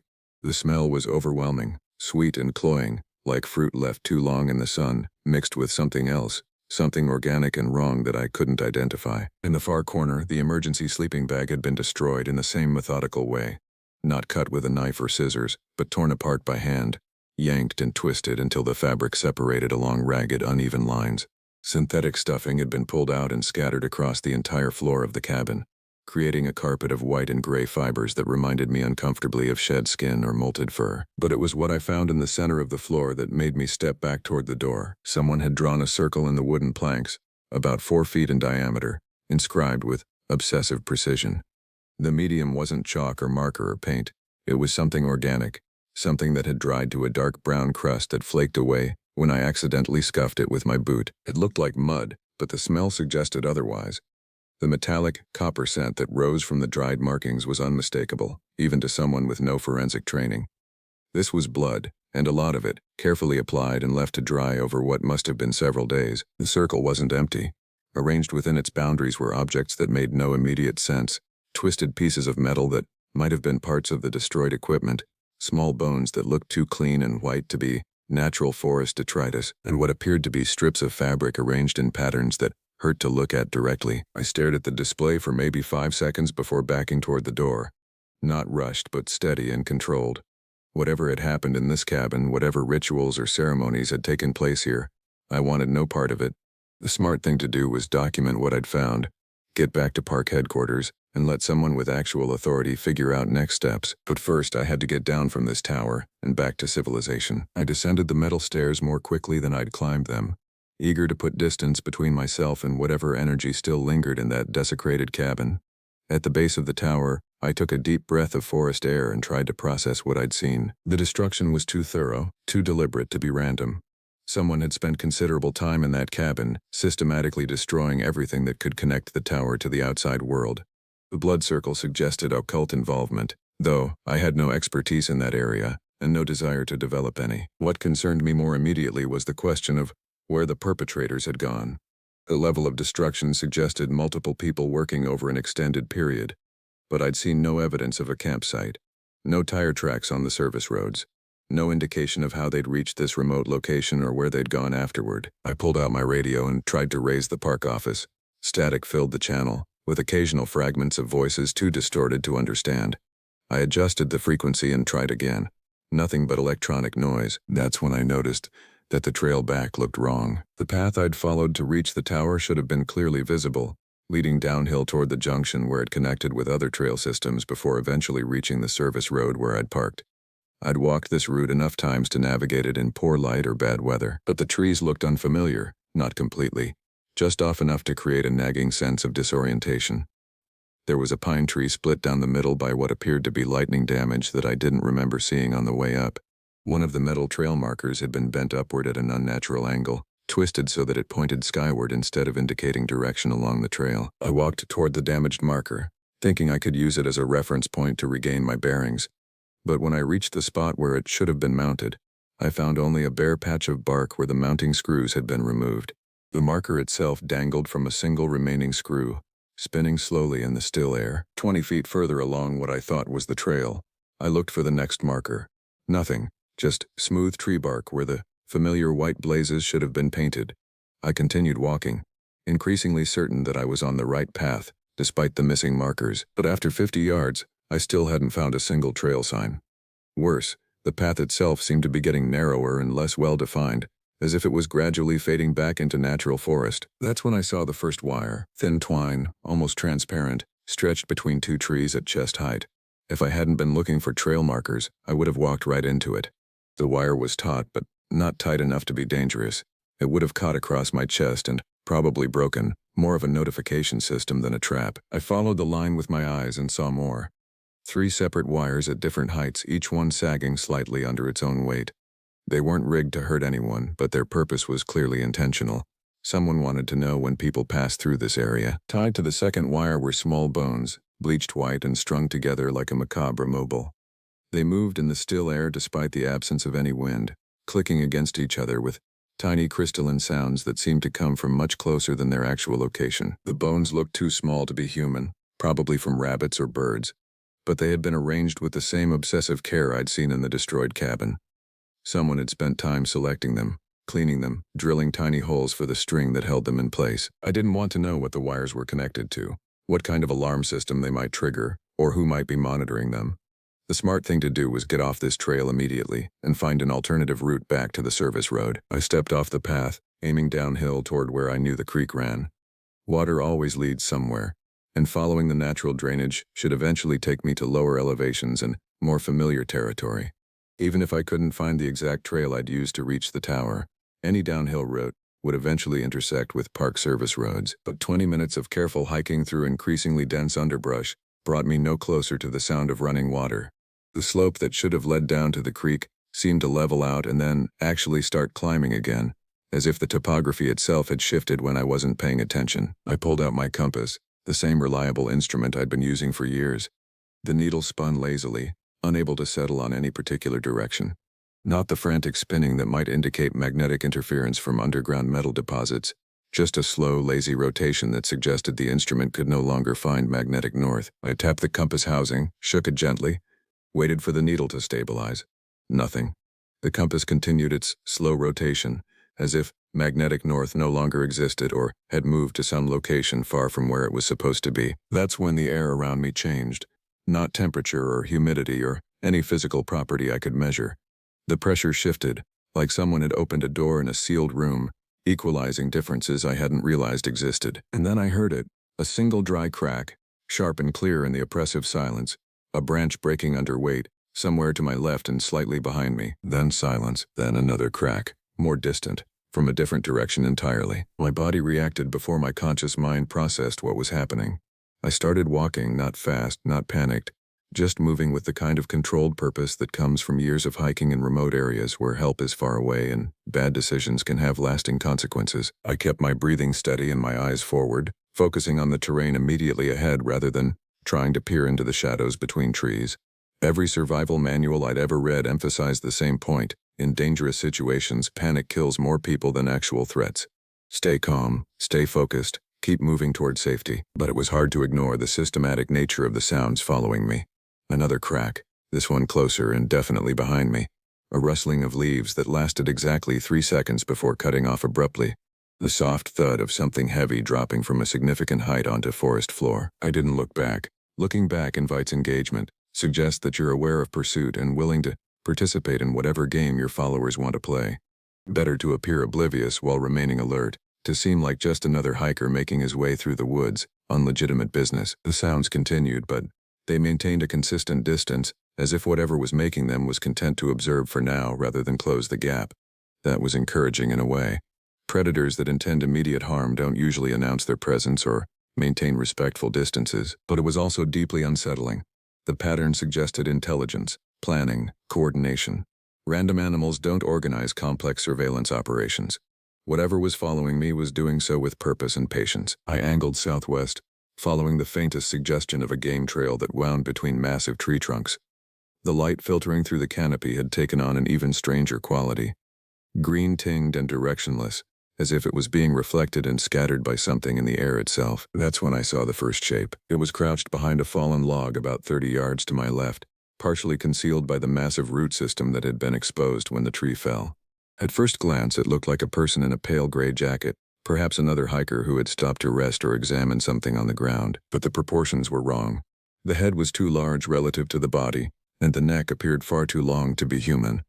When it moved, just a slight shift in position, the motion was fluid in a way that suggested joints that bent in different places than they should. The moment I focused my attention on it, the shape ducked out of sight behind the log.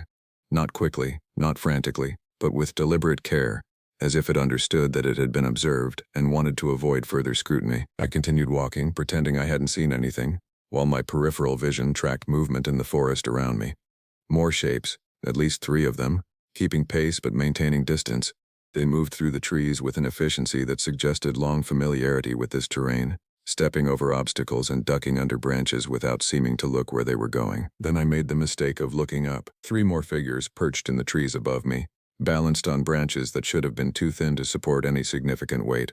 They weren't using any kind of equipment or support structure. They were simply crouched on the branches like enormous, pale birds, their limbs folded in configurations that made my joints ache just to look at. The one closest to me held something in its hands, turning it over and over with long, thin fingers that moved independently like spider legs. The object was wet and dark, roughly the size and shape of clothing, but it reflected light in a way that fabric shouldn't. It might have been leather, or plastic, or something organic that I didn't want to think about too carefully. Their skin was the color of fresh bone, not the healthy pale of someone who spent little time in the sun, but the bloodless white of something that had never been alive in any conventional sense. Smeared across their faces and arms were dark stains that could have been mud or paint or something worse, applied in patterns that suggested ritual significance. The figures in the trees didn't move as I passed beneath them. They simply watched with the kind of patient attention that predators reserve for prey they're confident they can catch whenever they choose to make the effort. I ducked low and kept moving, sliding between saplings and following narrow deer paths through the underbrush. Running would invite chase, and I had no confidence that I could outrun beings that moved through the forest with such fluid efficiency. The smart thing was to stay small, stay quiet, and work my way toward areas where these creatures might be less comfortable operating. Open ground, if I could find any. Rocky areas where silent movement would be more difficult. Any terrain that would give me advantages rather than them. The smell hit me before I saw the source. Smoke, acrid and sharp, with undertones that suggested burning plastic or synthetic materials.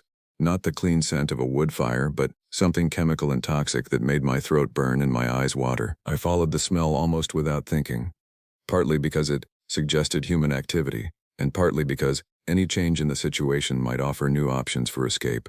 The smoke trail led me into a small clearing, maybe 15 feet across, where the trees formed a rough circle around a patch of relatively open ground. In the center of the clearing was a pile of equipment that made my blood run cold. Backpacks, at least 4 of them in different colors and styles that suggested they'd belonged to different people.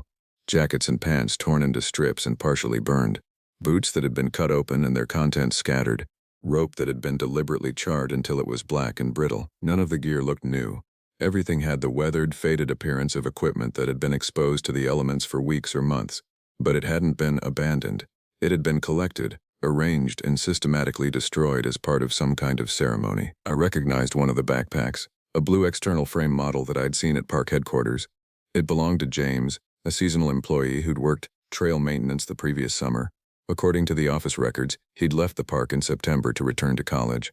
His exit paperwork had been properly filed, his final paycheck issued, no red flags or concerns. But here was his pack, cut open and burned, arranged as part of what was clearly a deliberate display. I didn't stop to examine the other gear more closely. I didn't want to know what names might be written inside those jackets or whose personal effects might be scattered among the ashes. The smart thing was to keep moving, get back to civilization, and let people with badges and authority figure out what had happened here. I backed away from the clearing step by careful step, trying not to disturb any of the debris or leave obvious signs of my presence. Whatever rituals had taken place here might be ongoing, and I had no desire to become the next contributor to this grisly collection. But as I reached the tree line, I heard something that made me freeze in place. Voices. Human voices, speaking in low tones from somewhere deeper in the forest. I couldn't make out words, but the rhythm and cadence were definitely conversational, as if a group of people was having a calm discussion about ordinary topics. The voices were coming from the direction I'd been heading, the route that should take me back toward the service road in my truck.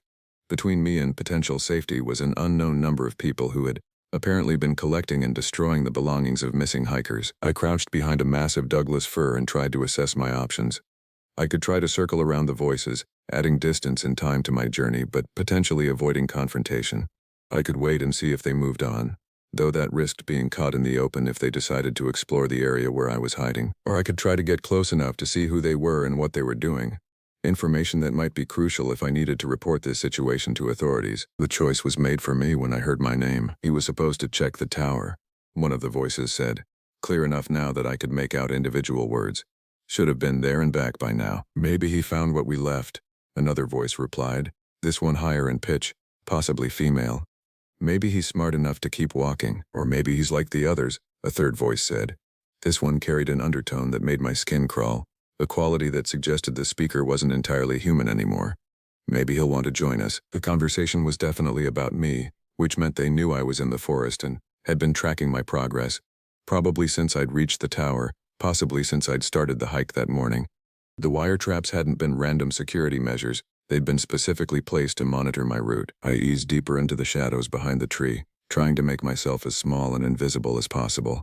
The voices seemed to be getting closer, though it was hard to judge distance and direction in the dense forest. Check the clearing, one of them said. He might have found our collection. Footsteps now. Multiple people moving through the underbrush with the same fluid efficiency I'd observed in the pale figures that had been following me. They were coming directly toward the clearing where I'd found the destroyed equipment, which meant they would pass very close to my hiding spot. I pressed myself against the rough bark of the Douglas fir and tried to control my breathing. Through the gaps between tree trunks I could see movement, dark shapes that moved wrong, human silhouettes that bent and flowed in ways that suggested their internal structure wasn't quite right. The first figure to enter the clearing was recognizably human, at least from a distance. Average height, wearing what appeared to be standard hiking clothes, moving with the confident stride of someone familiar with forest terrain. But when he turned his head to speak to his companions, I caught a glimpse of his profile and immediately wished I hadn't. His face had been altered, surgically or otherwise, into something that was no longer quite human. The jaw extended too far forward, filled with teeth that were too sharp and too numerous. The eyes had been replaced with something that reflected light like an animal's, glowing pale yellow in the filtered sunlight. The second figure was worse. It had once been human, probably female based on the general body shape, but extensive modifications had transformed it into something that belonged in nightmares. Extra joints had been added to the arms and legs, allowing for movements that were spider-like in their flexibility. The skin had been bleached or painted that same bone-white color I'd seen on the creatures in the trees, but it was the third figure that made me bite my tongue to keep from making noise. I knew him, had worked alongside him during my first summer at the park. Michael had been a friendly, competent maintenance worker who'd left at the end of the season to pursue other opportunities. I'd helped him load his truck when he moved out of the employee housing, had promised to stay in touch through social media. Now he stood in the clearing, examining the burned equipment with the same methodical attention to detail he'd once applied to trail maintenance.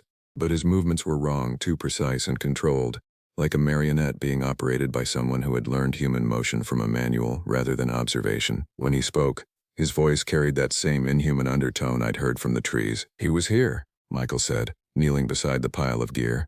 Recent tracks, maybe 10 minutes old, still in the area. One of the modified humans made a sound that might have been laughter, if laughter could be distilled into something purely malevolent. He's learning, getting careful. That's good, makes it more interesting. Should we collect him now? The female asked. Or let him run a bit longer? Michael stood and turned in my direction, not looking directly at my hiding spot but scanning the tree line with the systematic thoroughness of a predator that knew its prey was nearby. Let him run, he said finally. The others are in position along all the exit routes. He can't leave the forest, and the longer he stays, the more likely he is to understand what's being offered. And if he doesn't understand? The female asked. Michael's smile was visible even from my hiding spot, made terrible by the additional teeth that filled his modified mouth. Then he'll join our collection, he said, gesturing toward the pile of destroyed equipment. Either way, he's not leaving. I waited until their voices faded completely before moving from my hiding spot behind the Douglas fir. My legs had gone stiff from crouching motionless for so long, and I had to bite back a grunt of pain as circulation returned to my feet. Every sound seemed amplified in the oppressive silence, the rustle of my jacket, the soft squelch of pine needles under my boots, even my carefully controlled breathing. Michael's words echoed in my mind as I tried to process what I'd witnessed. Exit routes blocked. Others in position. The implication was clear. I was trapped in an area of forest controlled by people who had undergone some kind of systematic transformation into something no longer quite human. But trapped didn't mean helpless. I'd spent enough time in wilderness areas to know that there are always more routes through terrain than the obvious ones. Game trails, creek beds, ridge lines that don't appear on any map, If these creatures were focused on the main trails and service roads, there might be alternatives they hadn't considered. I needed to get higher, gain some perspective on the landscape, and identify potential escape routes. The ridge system that housed Tower 3 extended for miles in both directions, connecting with other ridges that eventually led back to civilization. If I could reach high ground and navigate by landmark rather than trail, I might be able to circumvent whatever perimeter they'd established. Moving as quietly as possible, I began working my way uphill, following deer paths and natural corridors between trees. The forest seemed to grow denser as I climbed, the canopy overhead becoming so thick that the afternoon light was reduced to a dim green twilight that made distance judgment difficult. Every few minutes I paused to listen for signs of pursuit. The unnatural silence continued, broken only by the soft whisper of wind through pine needles and the occasional crack of settling wood. No birdsong, no small animals rustling through underbrush, no insects buzzing around my head. It was as if the presence of the modified humans had driven all normal wildlife from this area. After climbing for what felt like an hour, I reached a rocky outcrop that offered a view of the surrounding forest. The sight that greeted me was profoundly disturbing. From this elevated position, I could see clear evidence of systematic modification throughout the forest below. Trees had been marked with the same dark brown substance I'd seen in the tower cabin. Blood, almost certainly, applied in symbols and patterns that covered entire trunks. Some trees had been deliberately killed, their bark stripped away in precise spirals that left them standing like white bone monuments in the green wilderness. Clearings had been cut at regular intervals, each one containing structures that served no purpose I could identify. Wooden frameworks built from stripped logs, arranged in geometric patterns that suggested ritual significance. Stone circles filled with what appeared to be organic debris, bones, rotting vegetation, scraps of fabric, and throughout the modified landscape I could see movement. Dark figures moving between the clearings with purposeful coordination, following patterns that suggested they were executing some kind of systematic search operation. They were hunting me, and they were doing it with the patience and organization of people who had extensive experience tracking prey through difficult terrain. I studied the landscape, looking for potential escape routes. To the west, the ridge system continued for several miles before descending toward a state highway that marked the park's boundary. To the east, the terrain became increasingly rugged, eventually reaching areas that were too steep and rocky for easy travel. North and south looked like dead ends. The forest extended for miles in both directions, all of it apparently under the control of whatever organization had claimed this territory. West seemed like my best option, but it would require crossing several of the modified clearings and staying ahead of the search teams that were systematically working their way through the forest. Doable, but only if I could move faster than they expected and avoid the obvious routes they would be monitoring. I was preparing to leave the outcrop when I noticed something that made my blood freeze. One of the dark figures was climbing toward my position, moving up the steep slope with the same fluid efficiency I'd observed earlier. It wasn't following any established trail. It was simply moving from tree to tree, using branches and rock formations to pull itself upward at a pace that would have been impressive for a professional climber. But this figure was climbing without rope, without equipment, without apparent concern for the consequences of a fall from these heights. And it was moving directly toward my hiding spot with the confidence of something that knew exactly where I was. I abandoned stealth in favor of speed, scrambling down the backside of the outcrop and plunging into the dense forest below. Branches scraped across my face and tore at my clothing, but I kept moving, focusing on distance rather than silence. Behind me, I could hear the pursuit changing tempo. Whatever signal system they'd been using to coordinate their search had apparently shifted into a more active phase. I could hear voices calling to each other through the trees, not close but getting closer, converging on my position from multiple directions. The terrain ahead was a maze of fallen logs, rocky streams, and dense thickets that required constant navigation decisions. I tried to vary my route, changing direction every few minutes to avoid establishing a predictable pattern, but the voices behind me seemed to anticipate each turn, suggesting they had extensive familiarity with this landscape. I was beginning to understand that this wasn't a random encounter with dangerous individuals. This was their territory, modified and controlled for the specific purpose of trapping people like me. Every path I took, every decision I made, was probably anticipated and accounted for in their hunting strategy. That's when I smelled it again, the acrid smoke that had led me to the first clearing. But this time the scent was stronger, fresher, coming from directly ahead of me rather than from some distant source. I crested a small hill and found myself looking down into a much larger clearing than the first one I'd discovered. This space had been extensively modified, carved out of the forest with systematic precision, The trees around the perimeter had been stripped of bark and carved with symbols that covered every inch of exposed wood. In the center of the clearing was a structure that defied easy description. Built from a combination of stripped logs, metal salvaged from park equipment, and what appeared to be bones, it rose 15 feet into the air in a configuration that hurt to look at directly. The angles were wrong, the proportions designed to create a sense of unease in anyone who observed it. Around the base of the structure were arranged items that I recognized. Personal belongings that had clearly been taken from hikers and park employees over an extended period. Backpacks, clothing, cameras, cell phones, all arranged in careful patterns that suggested ritual significance. But it was the figures moving around the structure that made me step back into the concealment of the tree line. There were more of them than I'd realized, at least a dozen individuals moving through the clearing with coordinated purpose. Some were clearly human, or had been human recently, wearing clothes that identified them as park employees or hikers. Others had undergone the same kind of systematic modification I'd observed earlier, surgical alteration that transformed them into something that retained human intelligence while abandoning human limitations. They were preparing for something, building fires, arranging objects in specific patterns, setting up what appeared to be a complex ritual space. Whatever ceremony they had planned, it was clearly intended to be the culmination of whatever process had brought me to this place. At the edge of the clearing, almost hidden in shadow, I saw a collection of cages built from stripped wood and salvaged metal. Most were empty, but two contained human figures who sat motionless in the darkness within. I couldn't see their faces clearly from my position, but their postures suggested either unconsciousness or a level of despair that had moved beyond active resistance. That's when I realized the truth about my situation. This wasn't random. I hadn't stumbled into their territory by accident. The missing communications from Tower 3, Jenna's decision to send me specifically because I knew the trail, the convenient availability of overnight gear, all of it had been orchestrated to bring me to this place at this time. I was the guest of honor at whatever ceremony they had planned. The voices behind me were getting closer now. Close enough that I could make out individual words. They weren't trying to be quiet anymore, which suggested they were confident that I had nowhere left to run. Almost there, one of them called. Drive him toward the main clearing. He's learning, but not fast enough, another voice responded. This one I recognized as Michael's, though the inhuman undertone was stronger now. Time to finish the lesson. I was trapped between the search teams behind me and the ritual site ahead, with no clear escape route in any direction.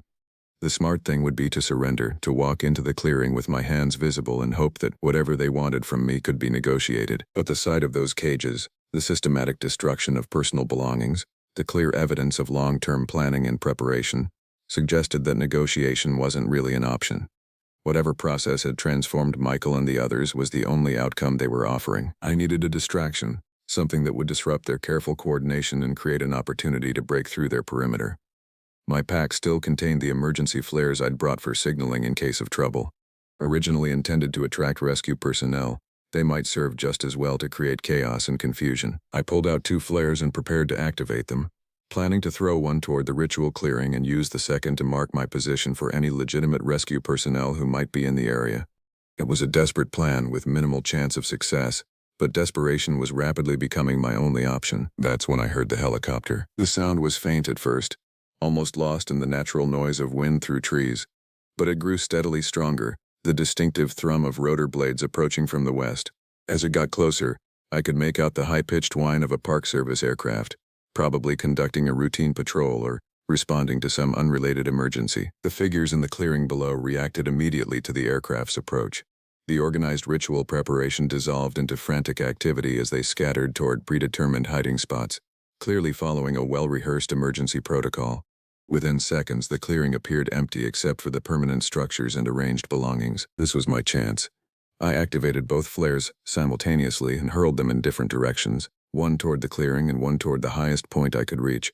The brilliant red light would be visible from the air, even through the thick forest canopy. Then I ran, abandoning any attempt at stealth in favor of speed and distance.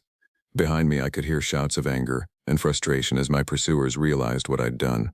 The systematic coordination of their search operation had broken down into something more chaotic and reactive. I crashed through underbrush and leaped over fallen logs, ignoring the branches that tore at my clothing and the rocks that bruised my feet through my boots.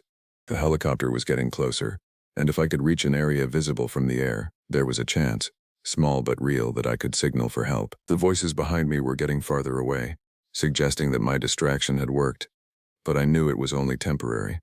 These people had been preparing for contingencies like this, and they would adapt quickly to the changed situation. I needed to find the service road, get back to my truck, and drive toward civilization before they could re-establish their perimeter. Even if they couldn't stop me permanently, I could at least ensure that someone in authority knew what was happening in this part of the forest. The helicopter passed overhead, the sound fading as it continued on its patrol route. I caught a glimpse of it through the canopy. Definitely a Park Service aircraft, probably conducting a routine surveillance flight. If the pilot had seen my flares, help might already be on the way. But I couldn't count on rescue. I had to keep moving, keep working toward my own escape. The day was getting late, and I had no desire to spend a night in this forest with creatures that moved through darkness with supernatural efficiency. I pressed on, following what appeared to be a game trail that led generally downhill toward where the service road should be. Every few minutes I paused to listen for signs of pursuit, but the forest had returned to its unnatural silence. That silence was almost worse than the active hunting. It suggested that they were confident enough in their control of the territory to let me run, secure in the knowledge that I couldn't actually escape. But I had to try. Whatever was happening in this forest, whatever these people had become, it needed to be reported to authorities with the resources to investigate and respond appropriately. I reached the service road just as the sun was beginning to set, its orange light filtering through the trees in long shafts that painted the gravel surface in shifting patterns of shadow and illumination. For a moment I allowed myself to believe that I'd actually escaped, that the familiar sight of the road meant safety and civilization were within reach. My truck sat exactly where I'd left it, seemingly untouched in the small gravel parking area. The sight of those red metal panels and familiar dents filled me with relief so profound it was almost physical. I jogged the last 100 yards, keys already in my hand, focused entirely on getting the engine started and putting as much distance as possible between myself and the modified forest behind me. It wasn't until I reached the driver's door that I noticed the details that proved my escape had been an illusion. All 4 tires had been deflated, not slashed but carefully emptied of air through the valve stems. The cuts were clean and precise, done with tools rather than random vandalism. Someone had taken considerable time to ensure that the truck would be immobilized without causing permanent damage. But it was the interior of the cab that made my hands shake as I unlocked the door. Arranged across the dashboard with obsessive precision were personal items that had been taken from my apartment, things that proved these people had been planning this encounter for much longer than I'd realized. My spare keys, taken from their hiding spot under the kitchen sink, a photograph of my family, removed from its frame beside my bed, a book I'd been reading, open to the exact page where I'd left my bookmark. On the passenger seat was a handwritten note, the paper expensive and the handwriting precise. "Welcome to the community. Your participation has been anticipated. Please proceed to the clearing for orientation. Resistance is counterproductive and will result in a less comfortable transition period. Your cooperation is appreciated." The note was signed with a symbol that matched the carvings I'd seen on trees throughout the forest, a complex geometric pattern that seemed to shift and change when I looked at it directly. I backed away from the truck, my mind racing through implications I didn't want to acknowledge. They had been inside my home, studying my life, preparing for this encounter with a level of detail that suggested months of planning. This wasn't a random encounter with dangerous individuals. It was a carefully orchestrated recruitment operation. But recruitment for what?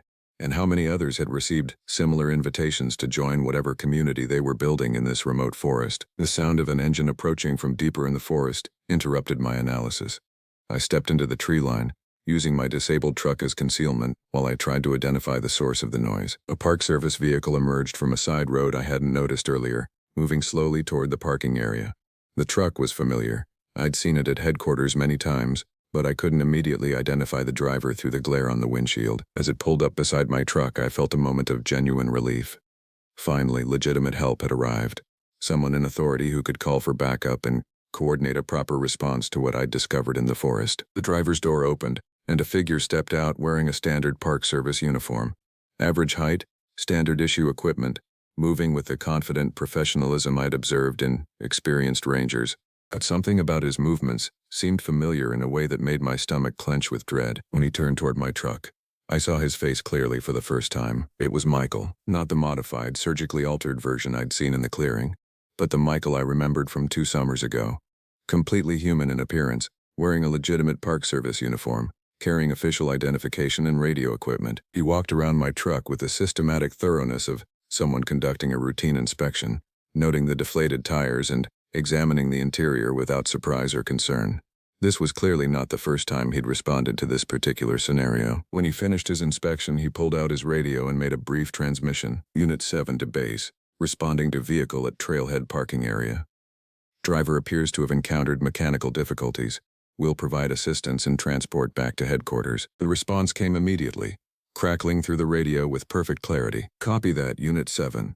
Any sign of the maintenance worker who was checking Tower 3? Negative, Michael replied, his voice carrying the same professional tone I remembered from our working relationship.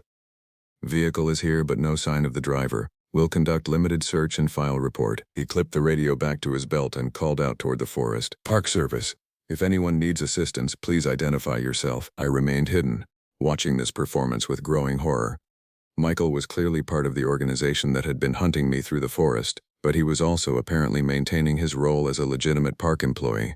The implications were staggering. How many other staff members had been recruited or replaced? How long had this community been operating within the park system? After waiting a few minutes for a response that didn't come, Michael returned to his truck and made another radio call. Base, this is Unit 7.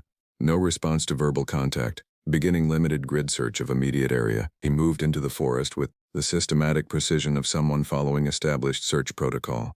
But I noticed that his route took him directly away from my actual hiding spot. This wasn't a genuine search. It was theater, performed for the benefit of whoever was monitoring radio communications. 20 minutes later, he returned to the parking area and made a final radio transmission. Unit 7 to base, search complete. No sign of missing personnel.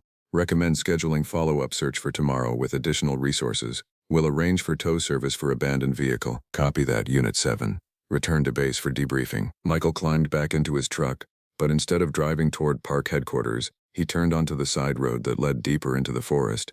Within minutes, the sound of his engine faded completely, leaving me alone in the gathering darkness. I waited another hour before emerging from my hiding spot, using the time to think through my options. My truck was immobilized. My radio wasn't functioning properly, and at least one park employee was part of the organization that controlled this area. Hiking out would mean traveling through miles of forest that they had extensively modified and were actively monitoring, but staying wasn't an option either. Night was falling, and I had no shelter, no food, and no way to defend myself against opponents who moved through darkness with supernatural efficiency. I decided to follow the main service road on foot, staying to the pavement where my tracks would be harder to follow and my movement would be faster than cross-country travel. It was a longer route than cutting through the forest, but it offered the possibility of encountering legitimate traffic or reaching communications equipment that hadn't been compromised. The walk toward civilization was a nightmare of paranoia and exhaustion.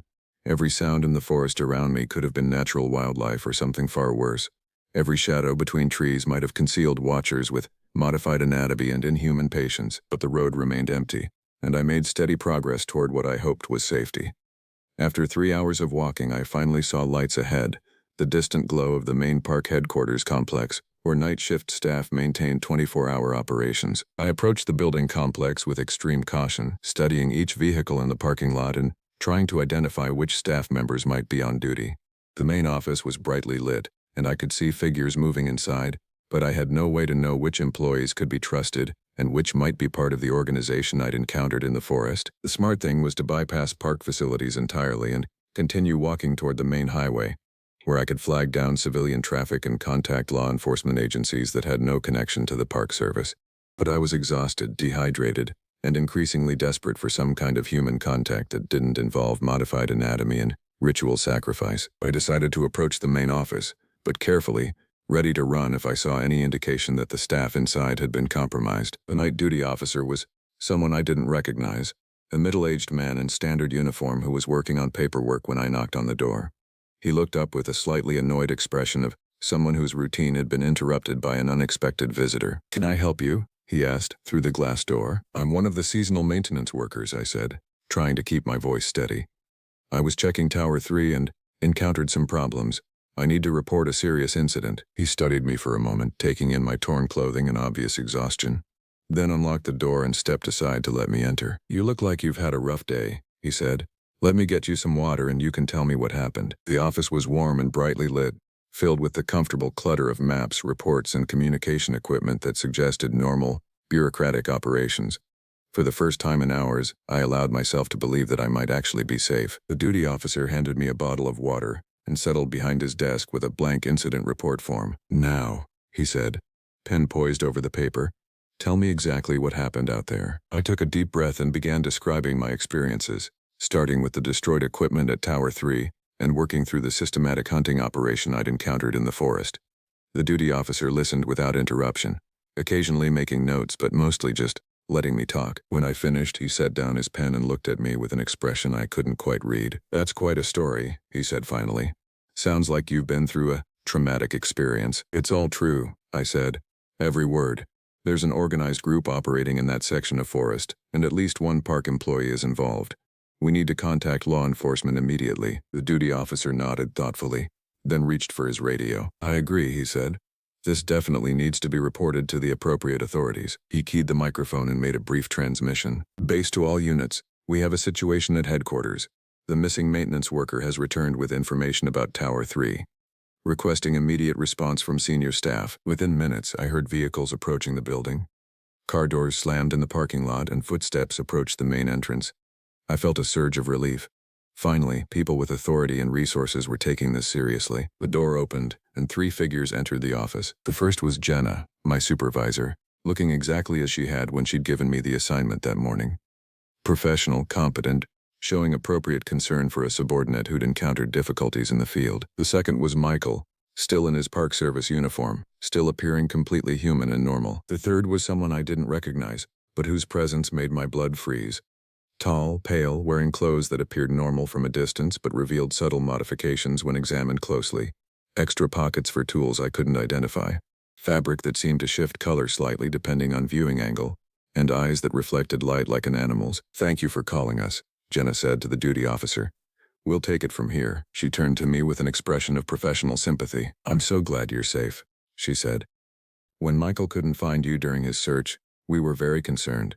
You must be exhausted. It was Michael, I said, backing toward the far wall of the office. He was part of it. He was hunting me. Jenna exchanged a look with the other 2 figures, then turned back to me with the patient expression of someone dealing with a confused and traumatized individual. I think you may be suffering from exposure and stress, she said gently. Michael has been coordinating search efforts since we received your emergency signal. He's the one who found your truck and called for additional resources. Emergency signal? I asked. I never sent any emergency signal. The flares, Michael said, his voice carrying the same professional tone I'd heard on the radio. 2 red emergency flares, fired from the Tower 3 area. Standard distress protocol. We responded immediately. I stared at him, trying to reconcile the human face and normal voice with the modified creature I'd seen in the forest clearing. You were in the clearing, I said. With the others. I saw you. Michael's expression remained sympathetic but concerned. I was coordinating the search from base camp, he said. Multiple teams in the field, radio contact every 30 minutes. I have documentation of my entire day. The third figure stepped forward, moving with that fluid efficiency I'd observed in the forest. Stress and isolation can cause hallucinations, he said, his voice carrying an undertone that made my teeth ache. It's more common than people realize. The mind creates threats to explain feelings of danger. We're going to take you to the medical facility, Jenna said. Get you checked out, make sure you're not suffering from dehydration or exposure. Then we can do a proper debriefing about what happened at the tower. No, I said, moving toward the door. I'm not going anywhere with any of you. The duty officer stood up from his desk, his movement blocking my path to the exit. Sir, he said, I think you should listen to your supervisor.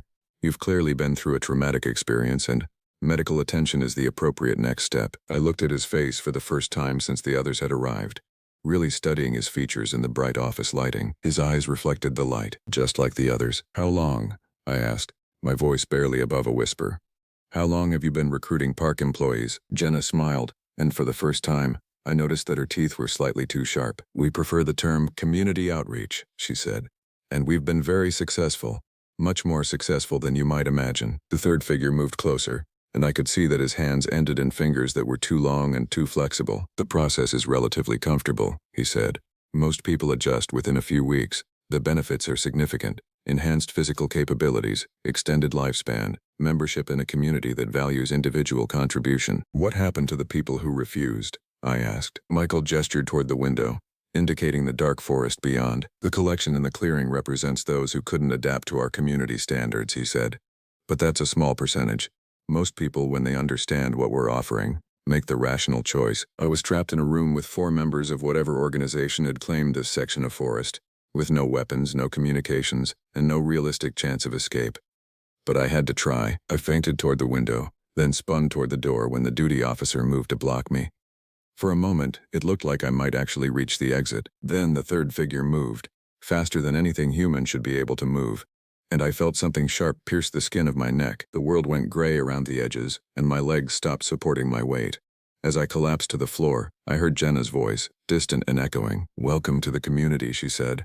"Your orientation begins tomorrow." The last thing I saw before losing consciousness was the duty officer's face, features shifting and flowing as the human mask dissolved, to reveal something that had never been human at all. When I woke up, I was in one of the wooden cages at the edge of the clearing, surrounded by the sound of voices discussing my integration into their community. Through the bars, I could see the ritual site being prepared for what they called my transition ceremony. But that's a story for another day. Right now, I'm focusing on the loose board I've discovered in the back wall of my cage, and the knife I've managed to fashion from a piece of broken metal. They think I'm ready to join them. They're about to discover how wrong they are. This manuscript was found in a ranger station mailbox 3 weeks after the author's official disappearance. Park Service records show no employee matching his description. Tower 3 was demolished in 1987 following budget cuts. The Eastern Ridge Trail mentioned in the story was closed permanently in 1995 after a series of unexplained incidents. The manuscript appears to have been typed on equipment that has not been manufactured since 1974. My name is Michael Kane, but the Cherokee side of my family calls me Kanadi, Guardian of the Hunt. It's a name that carries weight in these ancient mountains of western North Carolina, where my great-grandmother's stories still echo through the hollows like morning mist. She used to tell me that names have power, that they shape who we become. Standing here now, 20 years later, wearing the badge of a U.S. Forest Service Ranger, I understand what she meant. The radio crackled to life on my desk, interrupting my morning coffee and the stack of incident reports I'd been avoiding. "Ranger Kane, we have a possible missing persons case. Group of hikers failed to return from the Appalachian Trail section near Cataract Falls." I keyed the mic. "Copy that. How many in the party?" 4. 2 couples from Atlanta. They were due back yesterday evening. I glanced at the calendar hanging above my desk. September 21st. The autumn equinox. My great-grandmother would have said it was a significant day, a time when the veil between worlds grows thin. The Cherokee calendar marks this as a period of balance, but also danger.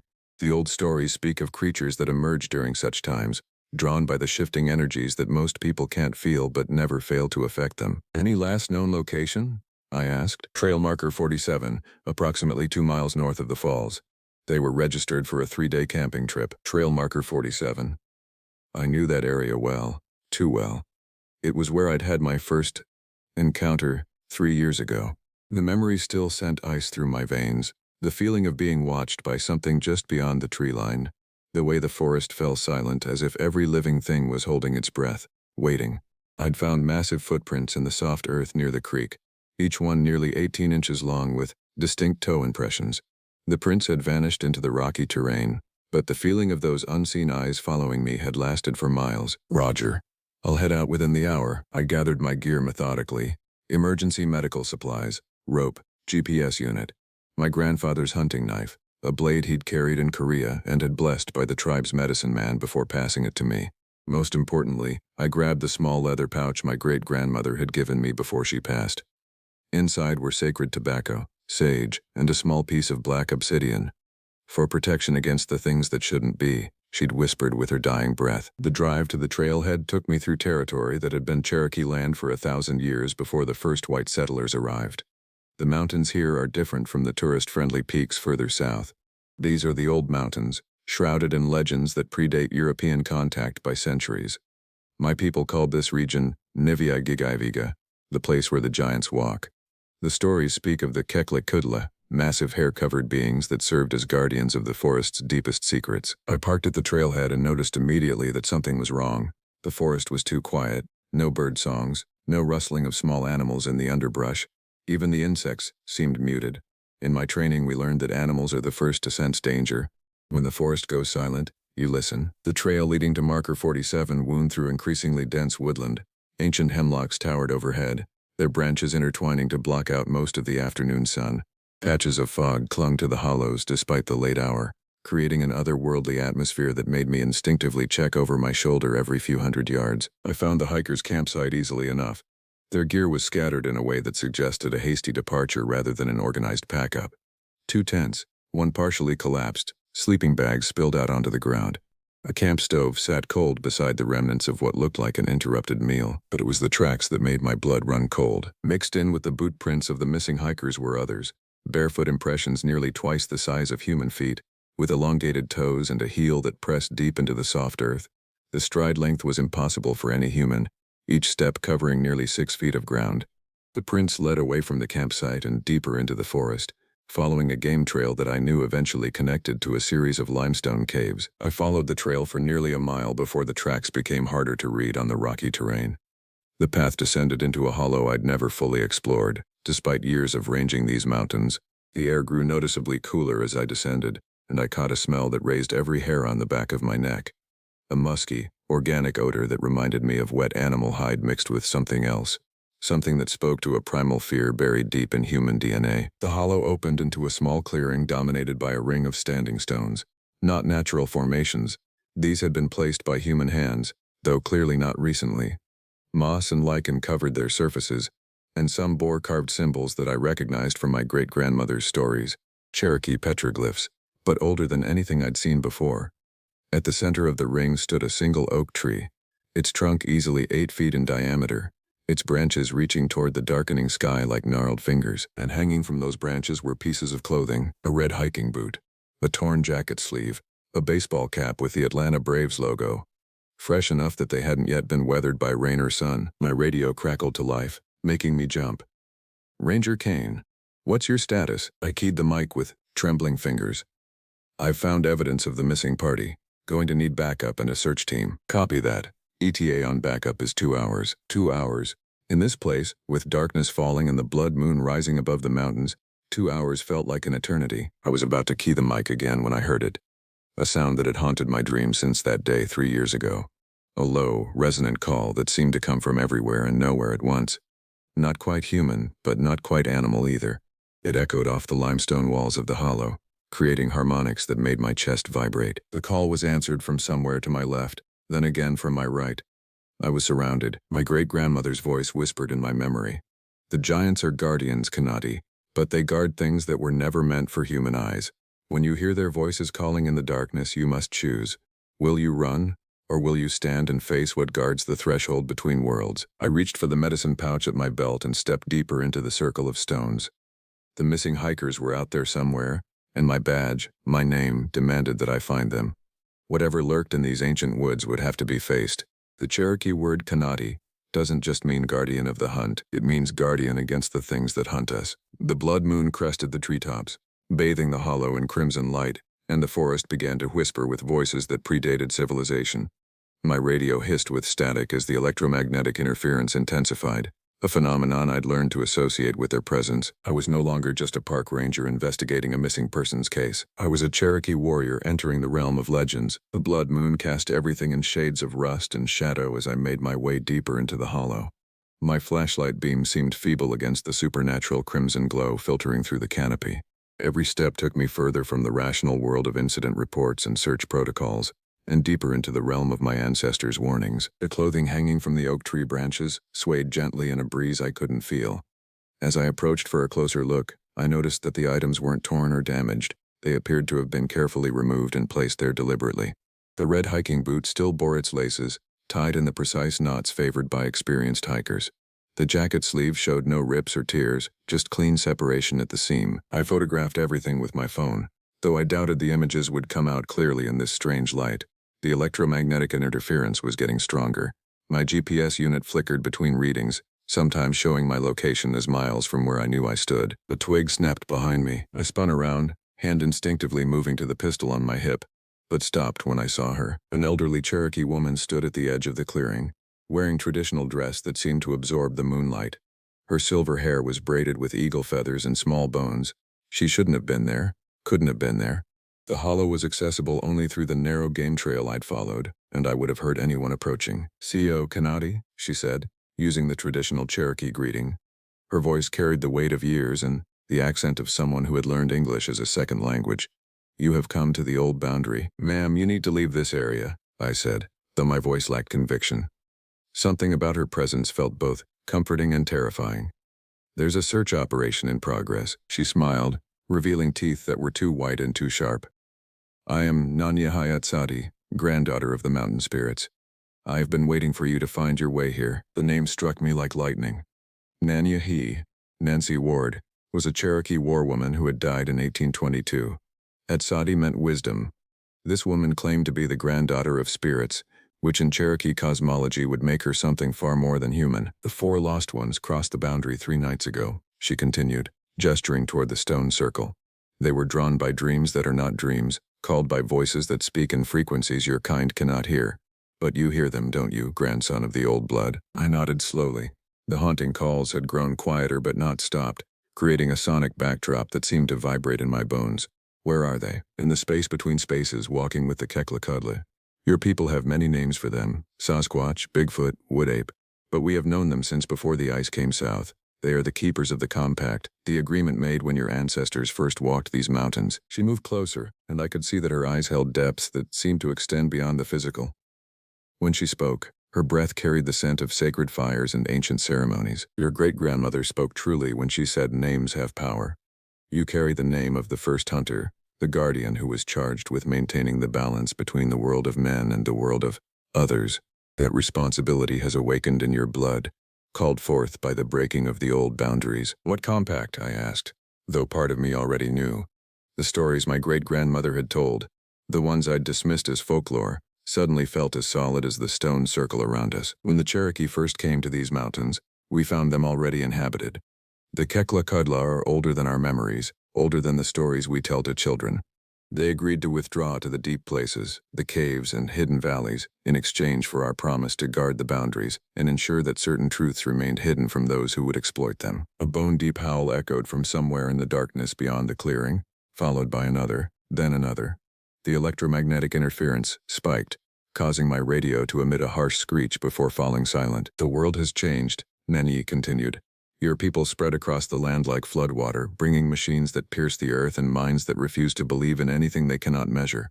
The compact weakens with each generation that forgets the old ways. And when the boundaries fail, she gestured toward the oak tree where the clothing still swayed in the phantom breeze. People disappear? Some disappear. Others return, changed. The 4 who crossed 3 nights ago, they will be given a choice. They can remain in the shadow realm, becoming guardians themselves, or they can return to your world carrying knowledge that will either drive them to madness or force them to become protectors of secrets. I thought of the dozens of missing persons cases I'd worked over the years, the ones where we'd found no trace despite extensive searches, and the few where we'd found survivors who spoke of time distortion and impossible encounters before falling silent under the weight of disbelief from family and authorities. What choice do I have? I asked. The same choice your ancestors faced.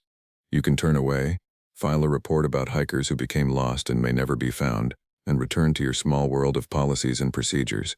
Or you can honor your name and step through the boundary to bring them back. She pointed to a gap between 2 of the standing stones that I hadn't noticed before. The space seemed to shimmer like heat waves, and through it I could see not more forest but a landscape that defied description.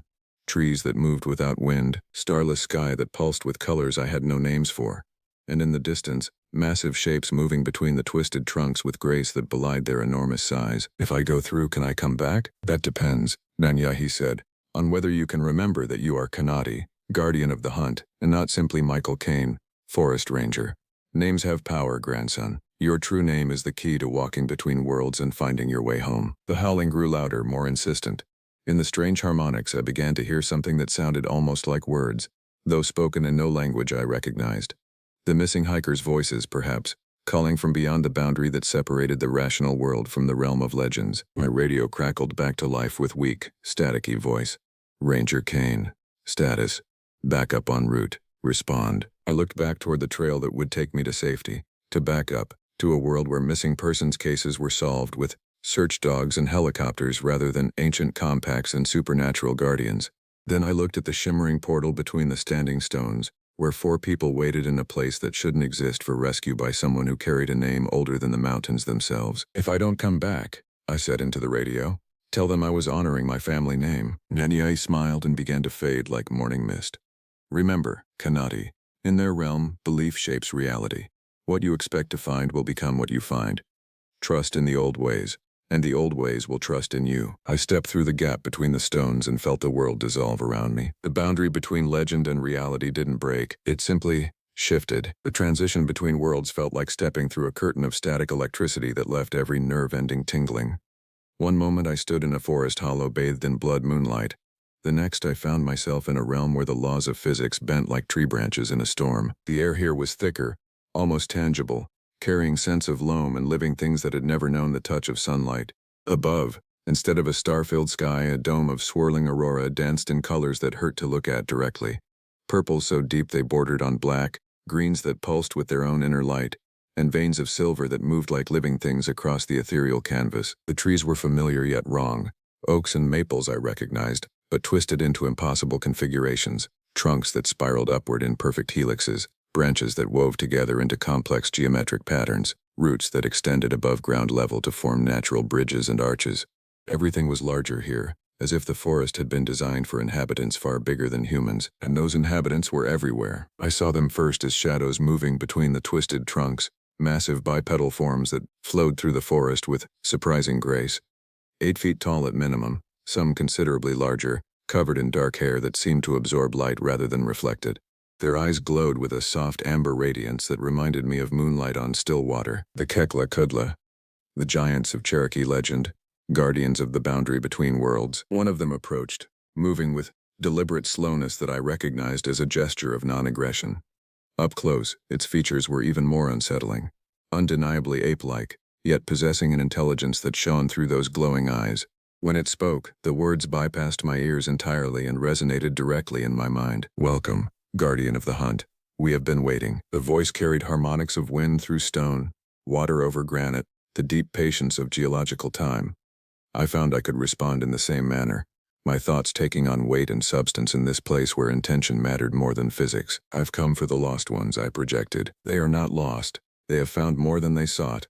But come, see for yourself." The creature, I realized I couldn't think of them as mere animals, not with that level of intelligence, turned and began walking deeper into the shadow realm. I followed, noting that my footsteps made no sound on the forest floor, as if the very ground absorbed all disturbance. We walked for what felt like hours but could have been minutes. Time moved strangely here, measured not in moments but in intentions and purposes. The electromagnetic interference that had plagued my equipment in the normal world was absent. Instead, everything hummed with a different kind of energy, older and more organic. Eventually we came to a clearing where the 4 missing hikers sat in a circle around a fire that burned without consuming fuel. They appeared unharmed but fundamentally changed. Their eyes held the same depths I'd seen in Nanyehi's gaze, as if they'd been looking into infinity and found it looking back. Sarah Mitchell, a 34-year-old marketing executive from Atlanta, looked up as we approached. When she spoke, her voice carried new harmonics, as if she'd learned to speak in frequencies that touched the soul as well as the ear. "Ranger Kane," she said, somehow knowing my name though we'd never met. "We've been expecting you." Her husband David sat beside her, along with the other couple, Tom and Jennifer Walsh. All 4 showed the same transformation, a depth of awareness that seemed to extend beyond the merely human. "Are you injured?" I asked, falling back on my training. "Your families are worried. We need to get you back." "Back to what?" David asked.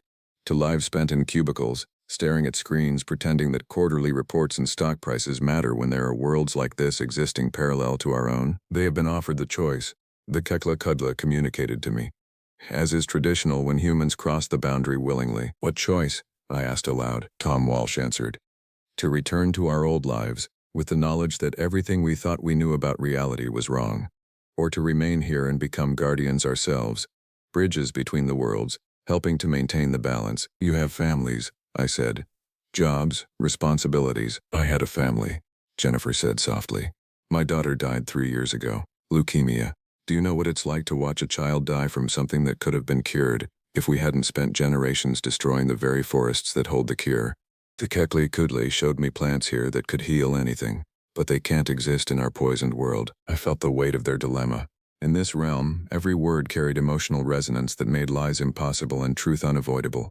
Jennifer's grief was a palpable thing, as real as the aurora dancing overhead. "The choice is not permanent," the Kekla-Kudla explained. "Those who remain may return to your world when needed. Those who leave may come back when called. But the boundary grows weaker with each passing season. Soon there will be no choice at all. Either the worlds will merge chaotically, or they will separate forever. What about the compact? I asked. The agreement between the Cherokee and your people? The creature's thoughts carried what could only be described as profound sadness. Your grandmother's people honored their part for many generations, but the Cherokee nation was broken, scattered, forced onto distant lands. Those who remained forgot the old ways, adopted new gods, new purposes. The compact survives only in bloodlines like yours, individuals who carry both the memory and the responsibility. I understood then why I'd been drawn to this place, why my great-grandmother had given me that medicine pouch, why the name Kanati had never felt like just a family tradition, but like a burden and a calling. The four of you, I said to the hikers, you're being asked to become part of the compact, to help maintain the boundary. Sarah nodded. But we can't make that decision for you. The Guardian must choose as well. Will you honor your name, Kanati? Or will you return to your world and let the boundaries collapse? Through the canopy of twisted branches I could see shapes moving in the distance. More of the Kula Kudla, dozens of them, perhaps hundreds. This realm was larger than I'd imagined, populated by beings whose very existence challenged everything the modern world claimed to believe about the nature of reality. My radio crackled to life.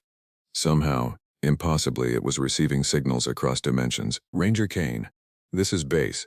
Backup has reached the trailhead. What's your location? The static-filled voice of my supervisor seemed to come from another universe entirely. In a sense it did. The choice must be made now, the Kekla Kudla communicated. Dawn approaches in your world.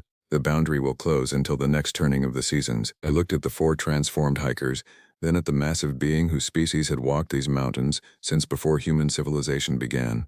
The weight of centuries pressed down on me. Generations of Cherokee who had honored the compact, maintained the balance, kept the secret that protected both worlds from chaos. If I stay, I asked, who will guard the boundary from the other side? There are others. Few, but they exist. Those who carry the old blood, the old knowledge.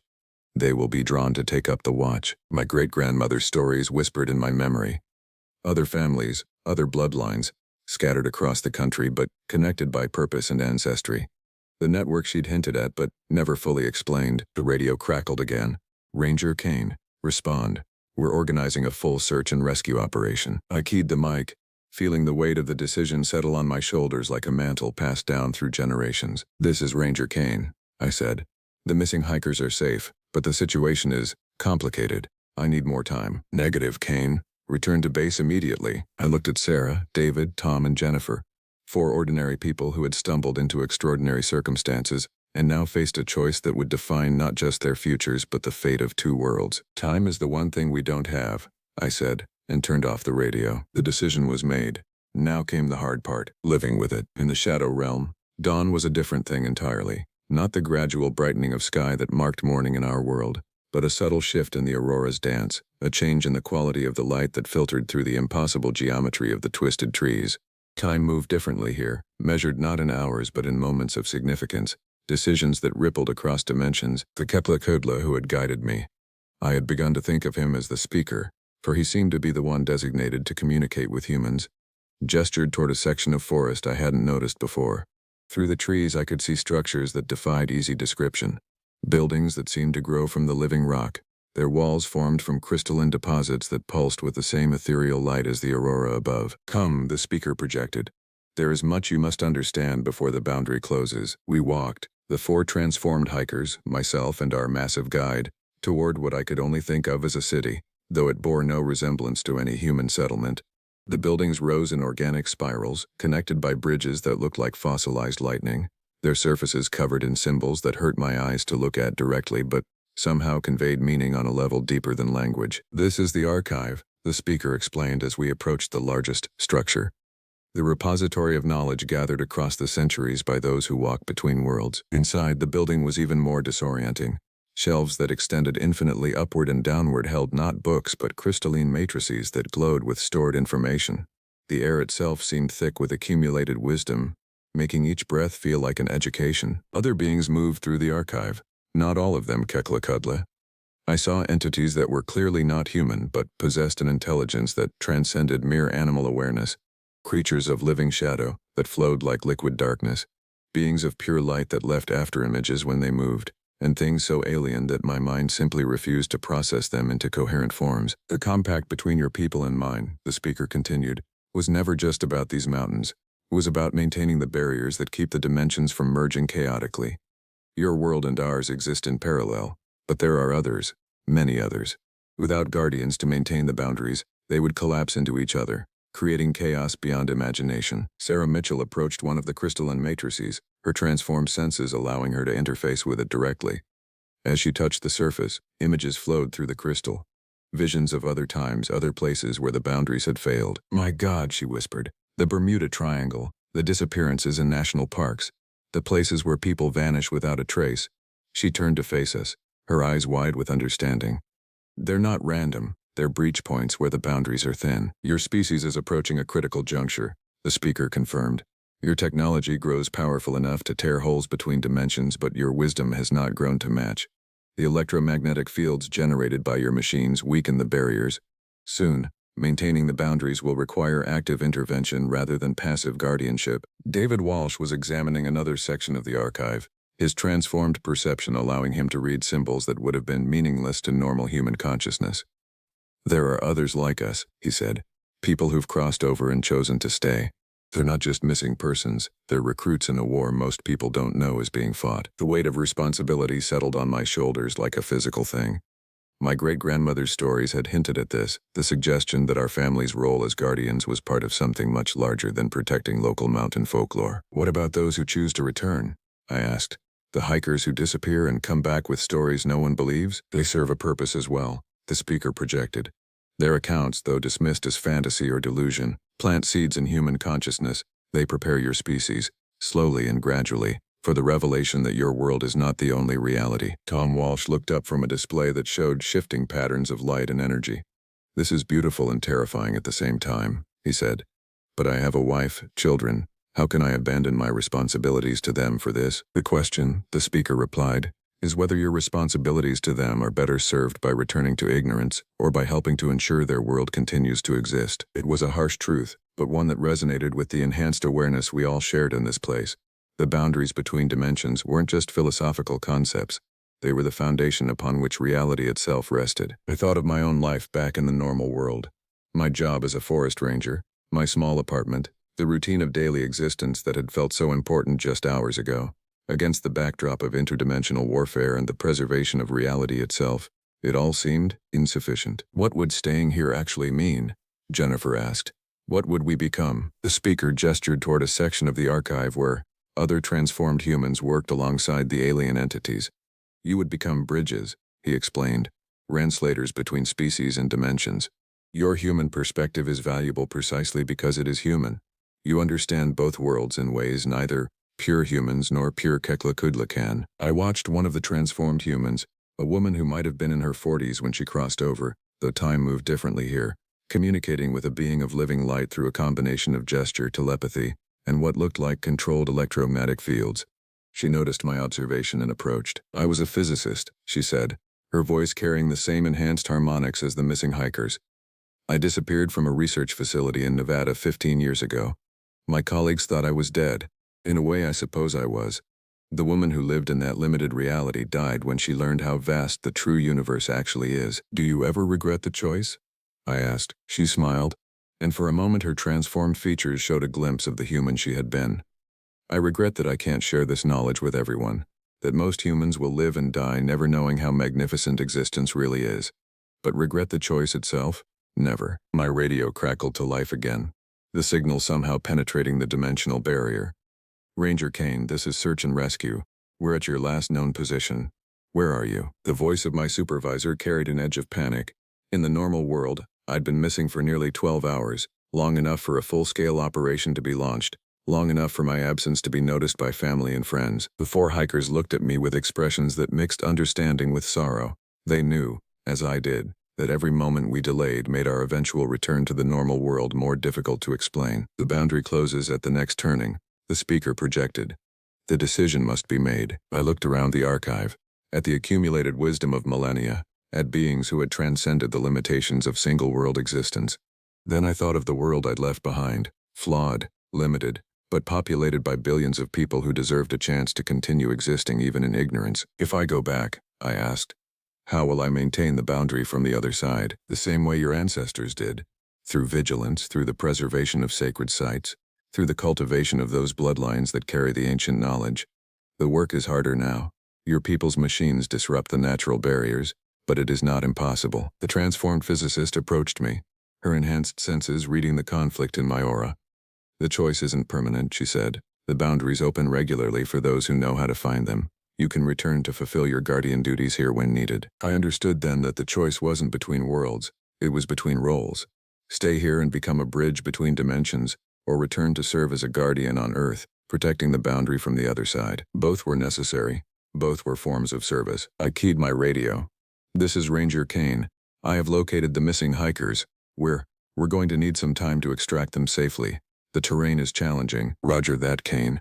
What's your location? I looked at the speaker, at the 4 transformed humans, at the alien beings who worked tirelessly to maintain the structure of reality itself. We're exactly where we need to be, I said. I'll update you when we're ready for pickup. The boundary shimmered, waiting for our final decision. Dawn was coming to both worlds, and with it, the moment when words would become action. The moment of choice arrived, not with fanfare but with a subtle shift in the ethereal aurora above, as if the universe itself was holding its breath. In the archive, the crystalline matrices pulsed with increased intensity, their stored knowledge seeming to strain against containment. I could feel the boundary between worlds beginning to solidify, the window of opportunity slowly closing. The speaker approached our small group of humans, his massive form radiating a mixture of ancient wisdom and urgent concern. When he projected his thoughts, they carried the weight of geological time and the immediacy of a ticking clock. The turning approaches. Those who remain must take their place in the greater working. Those who return must carry the burden of knowledge back to their world. Sarah Mitchell stood first, her transformation complete enough that she seemed to glow with inner light. I'm staying, she said simply. My work in marketing was about selling people things they didn't need. Here, I can help preserve something they can't live without, whether they know it or not. Her husband David nodded slowly. We've talked about it. Our old life. It feels like sleepwalking now.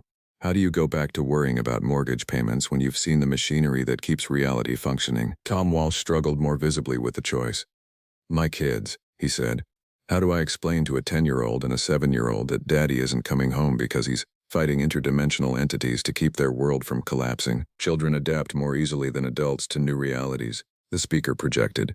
They have not yet learned to deny what their senses tell them. Your offspring will understand, in time, that their father chose to protect rather than abandon them. Jennifer Walsh took her husband's hand. Tom, remember what we felt when we first crossed over? That sense of finally finding where we belonged? Can we really turn our backs on that? I watched their struggle, understanding it all too well. The rational part of my mind cataloged all the reasons to return. My job, my responsibilities, the search and rescue operation that was probably expanding by the hour. But the deeper part of me, the part that carried my great-grandmother's stories and the weight of an ancient name, recognized that I had been preparing for this choice my entire life. The transformed physicist approached us again, her enhanced senses reading the emotional resonance around our group. The hardest part, she said, isn't making the choice. It's living with the knowledge of what you've left behind. But you have to understand, the work we do here touches every life in your world.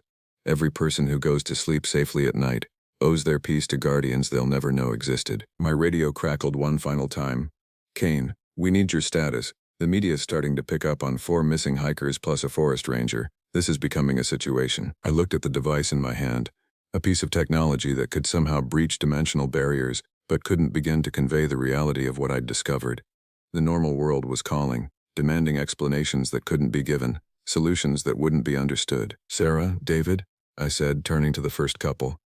You're certain about staying? As certain as we've ever been about anything, Sarah replied.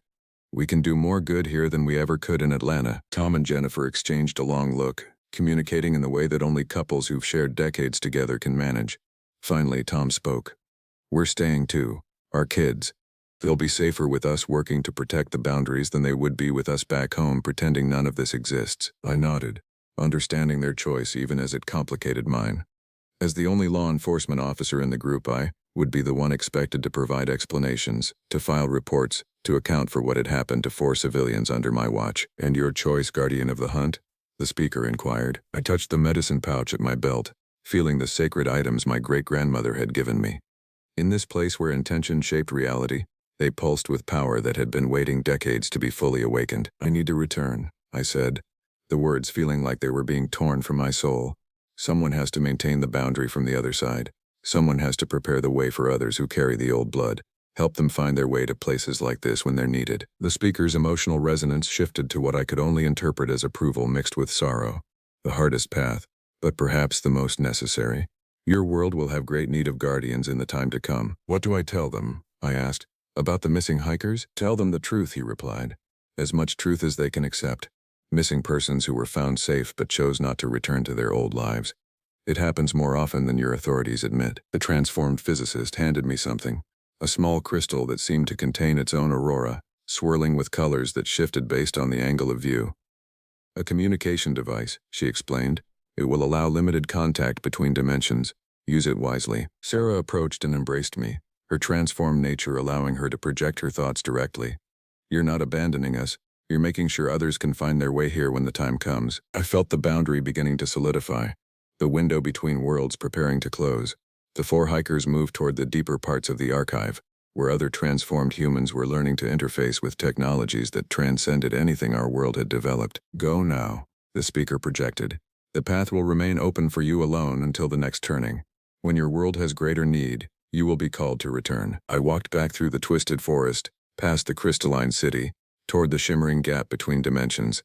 With each step, I felt the weight of normal reality pulling at me, the laws of physics reasserting themselves, the comfortable limitations of single-world existence beckoning like a warm bed on a cold morning. But I also felt something else, the steady pulse of the crystal in my pocket, the knowledge that I now carried information that could save both worlds, and the deep satisfaction that comes from finally understanding one's true purpose. The boundary loomed before me, a doorway of coruscating energy that led back to a reality that would seem impossibly small after what I'd experienced.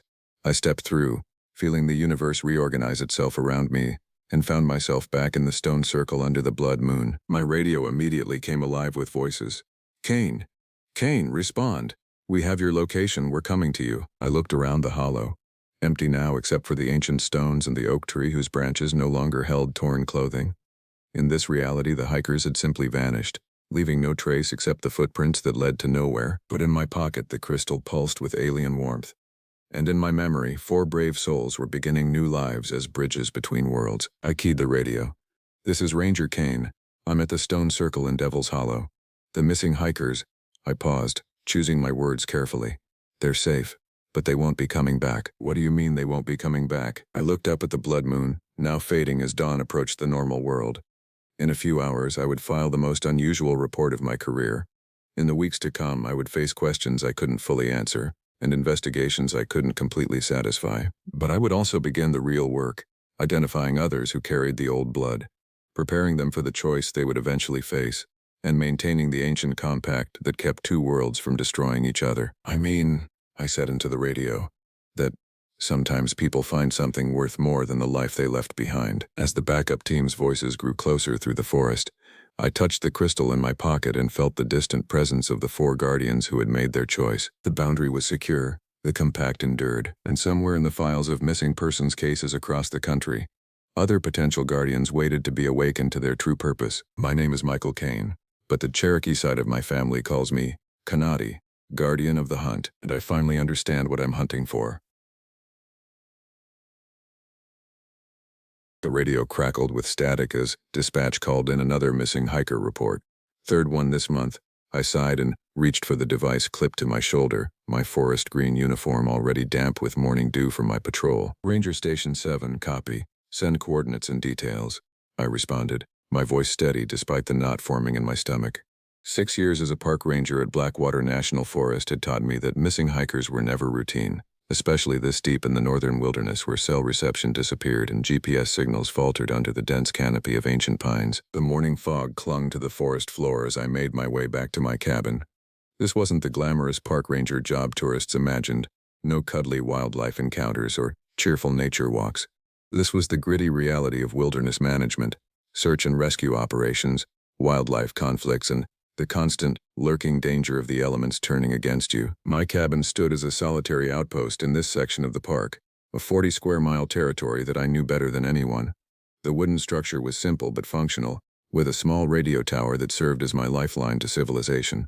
Inside, I pulled out my topographical maps and spread them across the worn oak table, marking the coordinates of the last known location of the missing hiker, a 32-year-old male, experienced backpacker, who had failed to check in at his designated waypoint yesterday. As I gathered my search gear, first aid kit, extra provisions, emergency shelter, and my trusty rifle, I glanced at the worn copy of The Wendigo by Algernon Blackwood sitting on my nightstand.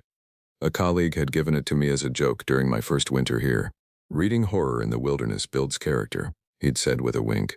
I hadn't found it particularly funny after spending nights alone listening to the inexplicable sounds that echoed through these ancient woods. The mountains had a way of making you question things.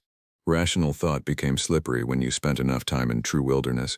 I'd seen experienced rangers quit after particularly harrowing incidents, not always from what they'd encountered, but from what they thought they had. The mind plays tricks when you're surrounded by endless forest and sky. I checked my watch. 07:30 hours. If I moved quickly, I could reach the hiker's last known location before noon. I secured my cabin, double-checking the locks. Not that they would stop a determined bear, but old habits die hard. Before heading out, I radioed my planned route to dispatch and estimated return time. Protocol, always protocol. Out here, deviating from procedure could be fatal. The forest welcomed me as it always did, indifferent to my presence yet somehow aware of it. 6 years, and I still couldn't shake the feeling that these woods watched me. The sensation had grown stronger in recent months, after reports from hikers about strange vocalizations at night and unusually large tracks found near the northeastern ridge. Most rangers would attribute such reports to known wildlife, bears, cougars, or elk. But something about these incidents felt different. The tracks showed a stride length impossible for known local fauna, and the vocalizations had been described as almost human, but wrong. I'd filed the reports dutifully, but headquarters had more pressing concerns than folkloric speculation. As I hiked deeper into the wilderness, following the ridgeline trail where our missing hikers should have been, the forest grew quieter, unnaturally so. The usual chorus of birds had fallen silent, and even the wind seemed to hold its breath. In my experience, this meant one of two things. A predator was nearby, or a storm was coming. I scanned the sky, clear blue, not a cloud in sight. That left the predator theory. I unholstered my sidearm, more for peace of mind than anything else. The weight of it was reassuring as I continued along the path, eyes constantly scanning the tree line, ears straining for any sound out of place. What the reports didn't capture, what they couldn't capture, was the growing unease among the ranger community. We were trained observers, taught to trust evidence and science above all else. But something had shifted in these woods over the past year. Game cameras went missing. Equipment was found destroyed. And the silence, periods of absolute silence that descended like a blanket, smothering the natural sounds of the forest. I'd never been one for superstition. But as I approached the coordinates where our missing hiker was last seen, the hairs on the back of my neck stood up. Something moved in my peripheral vision. Just a flash of dark mass between the trees, too fast and too large to be easily identified. I froze, hand tightening on my weapon. "Hello? Park ranger, is someone there?" I called out, my voice sounding small against the vastness of the forest. No response came, but as I stepped forward, my boot crunched on something that wasn't forest debris. I looked down and felt my blood run cold. A camera, smashed beyond repair. And beside it, half hidden in the underbrush, a backpack torn apart as if by tremendous force. I'd found our missing hiker's belongings. But where was he? The discovery of the destroyed backpack changed everything. I radioed in immediately, my voice terse as I reported finding the hiker's belongings. "Possible wildlife encounter," I stated. Though even as I said it, doubt crept in. The damage pattern wasn't consistent with bear or cougar. The tears were too. Deliberate. Copy that. Ranger Station 7. Search and rescue team dispatched. ETA 3 hours. Secure the site and continue search within safety protocols, came the response. Safety protocols. The bureaucratic way of saying don't become a victim yourself. But standing there, surrounded by the pristine wilderness that suddenly felt alien and threatening, I knew I couldn't wait. If the hiker was injured, 3 hours could mean the difference between life and death. I marked the location of the backpack with surveyor's tape and began a standard search pattern, working in expanding circles from the last known position. The forest remained unnervingly quiet as I called out regularly. "Park Service, can you hear me?" My voice echoed back, mocking in its solitude. An hour into the search, I found the first footprint. Not the hiker's. His boot prints were visible on parts of the trail, but something else. Something that stopped me cold and sent ice through my veins despite the warming day. The print was enormous, easily 18 inches long, with 5 distinct toe impressions. It was pressed deep into the soft earth, suggesting incredible weight. This was no bear. Bears don't have 5 toes that spread like human fingers, and this This was too big for any known wildlife in the region. I'd heard the stories, of course, every ranger had. Tales of Bigfoot, Sasquatch, the wild man of the woods. We dismissed them with professional chuckles during training, filed them away with UFO sightings and lake monsters. But standing there staring at that print, my ranger training ward with the evidence before my eyes, I took photographs, placed my own boot next to it for scale, and then a measurement with my pocket ruler. Headquarters would want documentation, though I already knew what they'd say. Known wildlife, unusual presentation, possible hoax, the standard dismissals, but I knew these woods. I knew what lived here, what should be here. And this didn't fit. As I photographed the print, the radio at my shoulder hissed with static. I reached to adjust it, but the interference continued, growing louder. That was unusual. Our equipment was top of the line, designed to work in these remote conditions. I was about to report the malfunction when I heard it. A low, rumbling vocalization that seemed to come from everywhere and nowhere at once. Not a growl, not a howl, something in between, with an almost speech-like quality that raised the hair on my arms. It resonated through the trees, vibrating in my chest like bass from a powerful speaker. I drew my weapon instinctively, spinning in place, trying to locate the source. "Park ranger, identify yourself," I shouted, knowing even as I did that whatever made that sound was no human hiker. The forest answered with silence. Complete, absolute silence, as if the sound had never existed. But the static on my radio had stopped too, replaced by the normal, occasional crackle of an open channel. I stood frozen for several long minutes, listening, watching. Nothing moved. Nothing made a sound. But the feeling of being observed intensified, like standing in a crowded room with all eyes fixed on you. Reluctantly, I holstered my weapon and continued the search, but with heightened vigilance. Every snapping twig, every rustle of leaves drew my immediate attention.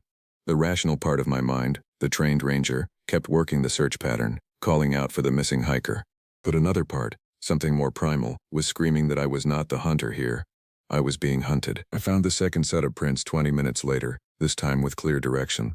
They led away from the trail, toward the dense northern section of the forest that locals called the dark timber, an old-growth section so thick that sunlight barely penetrated to the forest floor. Not a place any sane hiker would venture without significant experience and equipment. And then I saw it. A splash of color against the green and brown of the forest floor. Red. A torn piece of fabric caught on a branch, about 7 feet off the ground, too high for normal human movement. My heart pounded as I approached, recognizing the material as matching the description of the missing hiker's jacket. The fabric was stretched and torn, with dark stains that looked distressingly like dried blood. "Dispatch. This is Ranger Station 7. I radioed, my voice tighter than I would have liked. "I've found evidence that the missing hiker may have been," I hesitated, unwilling to say attacked without confirmation, "may have encountered wildlife and been injured. I'm tracking toward the dark timber section. Request immediate backup." "Copy that, Ranger. Search team still 2 hours out. Fish and wildlife have been notified of possible predator situation. Proceed with extreme caution or hold position for backup." I knew the protocol. In a potential predator attack situation, rangers were advised to hold position and wait for specialized personnel. But the blood on that fabric was dry, not fresh. Whatever had happened hours ago. And somewhere out there, a man might still be alive, might still need help. "Proceeding with caution," I replied, making my decision. "We'll continue to report at 15-minute intervals." As I followed the tracks deeper into the forest, the canopy grew thicker, dimming the daylight to a perpetual twilight. The prints were clearer here, in soil untouched by other hikers, and alongside them now, I could see signs of something being dragged. I swallowed hard, fighting the urge to turn back. This was my job. People counted on rangers to be their lifeline in the wilderness. Whatever was happening here, I had to see it through. The sound came again, that same rumbling vocalization, but closer now. Much closer. And this time, it was followed by the distinctive crack of breaking wood, as if something large had moved through the underbrush. I spun toward the sound, weapon drawn once more, and for a brief moment, through the trees I saw it. A massive dark figure, at least 8 feet tall, covered in what appeared to be dark fur or hair. It moved with surprising grace for its size, bipedal but hunched, disappearing behind a massive pine before I could process more details. My training deserted me. All the years of wilderness education, all the protocols for wildlife encounters, vanished in the face of something that shouldn't exist. I stood rooted to the spot, weapon trained on the place where the figure had disappeared, waiting for it to emerge again. It didn't, but the message was clear. I was being warned. This was its territory now, and I was an unwelcome intruder. "Ranger Station 7, what's your status?" The radio's sudden burst of static nearly made me jump out of my skin. I'd been standing frozen, staring at the spot where the figure had disappeared. For how long? I checked my watch. Almost 20 minutes had passed. Station 7 here, I replied, my voice steadier than I felt. Following a possible wildlife trail. No sign of the missing hiker yet. I couldn't bring myself to report what I'd seen. Not yet. Not until I had more concrete evidence. Copy that. Search team has been delayed due to equipment issues. New ETA 3 hours. Fish and wildlife specialist is being airlifted separately. ETA 90 minutes. 3 more hours. 90 minutes even for the wildlife specialist. I was on my own. Understood. Continuing search, I responded, making my decision. Whatever I'd seen, whatever I thought I'd seen, there was still a missing hiker who needed help. I proceeded with extreme caution, following the trail of disturbed underbrush and those distinctive tracks. The drag marks continued, leading deeper into the dark timber. The rational part of my mind kept offering explanations. A bear dragging a kill, shadows and stress creating false impressions, a hoax perpetrated by someone who knew these woods. But none of those explanations felt right. The light dimmed further as the forest grew denser. Ancient trees towered overhead, their massive trunks covered in moss and lichen. This was old wilderness, untouched by logging or development. The kind of place where it was easy to believe that things from another time might still exist, hidden from modern eyes. I'd been a skeptic my whole career.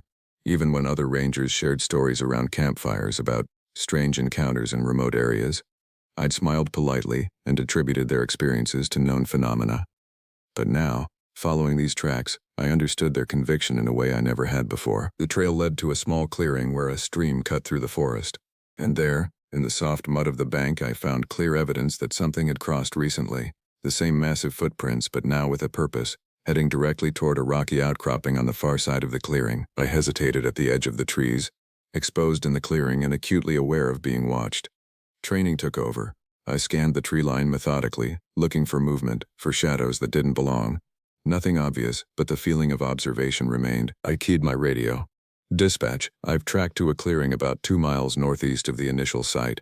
I'm seeing possible, unusual wildlife signs. Request you relay to Fish and Wildlife to bring tranquilizer equipment. That would alert them without sounding like I'd lost my mind. Copy that, Ranger. Message will be relayed. Any sign of the missing hiker? Negative, but evidence suggests possible wildlife interaction continuing northeast. As I crossed the clearing, staying low and moving quickly, a sound stopped me halfway. A human sound. A groan, weak but unmistakable, coming from the rocky area ahead. Hello? Park Ranger, can you hear me? I called, hurrying now, caution partially abandoned in the face of a potential survivor. Another groan, followed by a feeble help. The voice was male, rough with pain or thirst or both. I scrambled up the rocky slope, following the sound to a narrow crevice between 2 massive boulders. And there, wedged into the space, was our missing hiker. He was alive, but in bad shape. Pale, dehydrated, with a badly broken leg that had been splinted with branches and what looked like strips of his own clothing. I'm with the Park Service, I said, kneeling beside him and immediately checking his vitals. Pulse weak but steady. No obvious signs of shock, though dehydration was severe. We've been looking for you. What happened? His eyes were unfocused, darting nervously to the forest beyond. It took me. I was on the trail and it came out of nowhere. So fast, so strong. His voice broke. It carried me for miles. I thought it was going to kill me. What took you? I asked, though I already knew the answer. Not what. Who? His eyes found mine, suddenly clear and intense. It's not an animal. It's something else. It splinted my leg. It brought me water. He gestured weakly to a crude container fashioned from bark that still held a small amount of water. It was trying to help me. I stared at him, trying to process this information against what I'd seen, against the destroyed backpack and the blood on the jacket. None of it made sense. Let's get you stabilized, I said, pushing the questions aside for now. I called in the rescue, reporting the hiker's location and condition, requesting immediate medical evacuation. The response was prompt. A helicopter would be dispatched, with an estimated arrival of 45 minutes, as I worked to treat his immediate needs, providing water, checking his splint, covering him with an emergency blanket. The hiker grabbed my arm suddenly, his grip surprisingly strong. It's still here, he whispered, eyes wide. Watching us. It doesn't want to hurt us, but it's territorial. The others are worse. Others? I repeated, a cold sensation spreading through my chest. He nodded weakly. It protected me from them. The others don't help humans, they hunt them. Before I could question him further, that now familiar vocalization echoed through the clearing, the rumbling, almost speech-like sound. But this time, it was answered by another call, higher in pitch, from the opposite direction. The hiker's face contorted with fear. "They're coming. The others. We have to go. Now." I radioed an urgent update, emphasizing the need for immediate evacuation, then helped the hiker to his feet, or foot rather, as he could put no weight on his broken leg.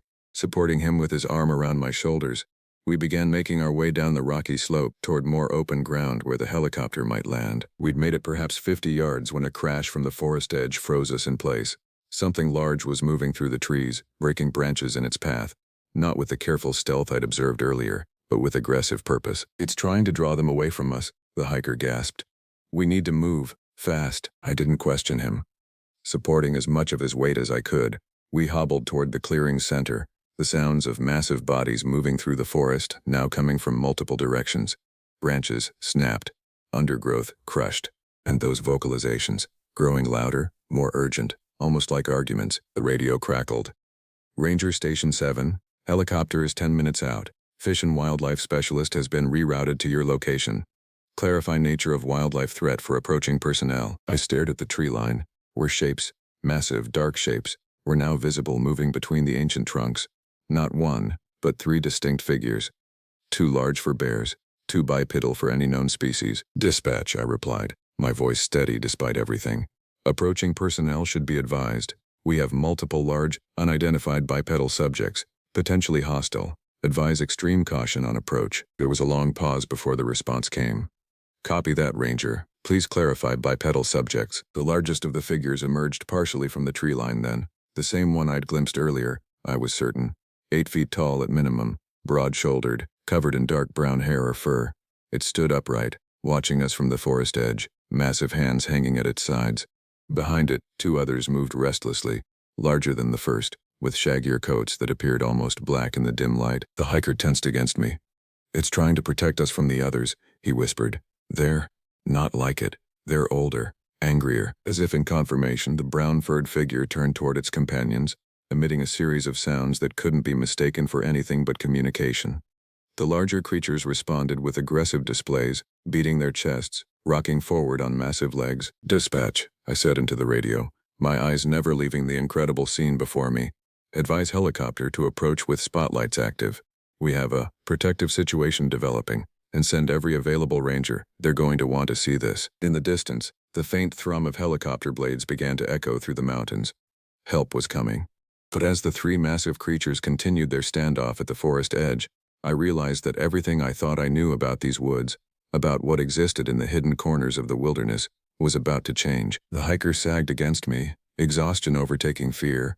"No one will believe us," he murmured. I watched as our apparent protector positioned itself between us and the other creatures, a clear defensive stance that spoke of intelligence and purpose. "They will," I replied softly.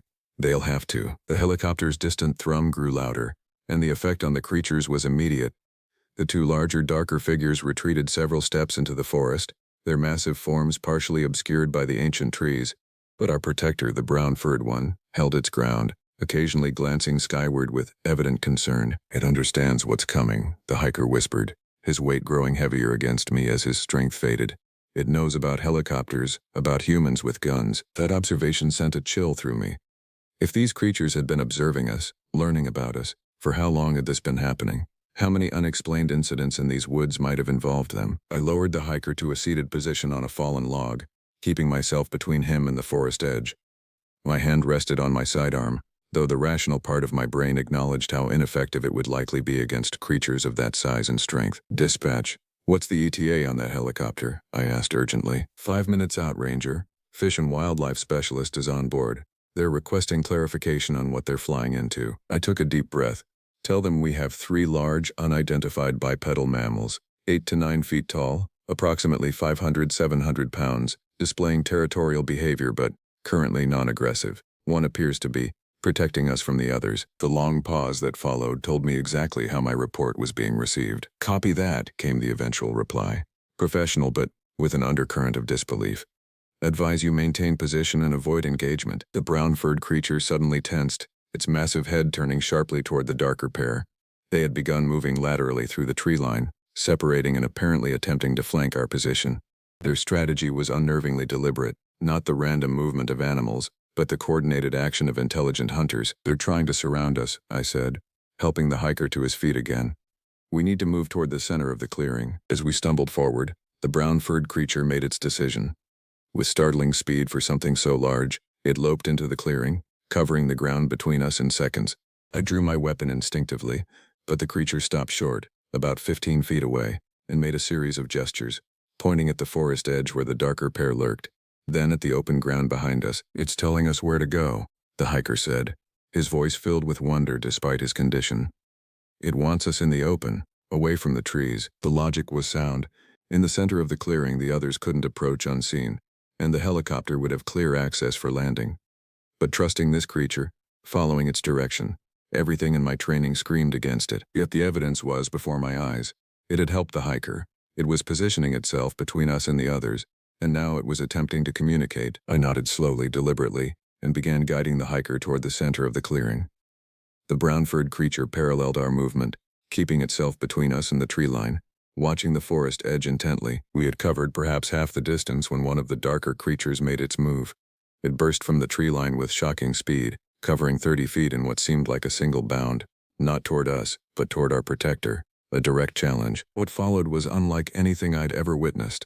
The two massive beings collided with a sound like thunder, grappling with strength that bent saplings and tore chunks of earth from the ground.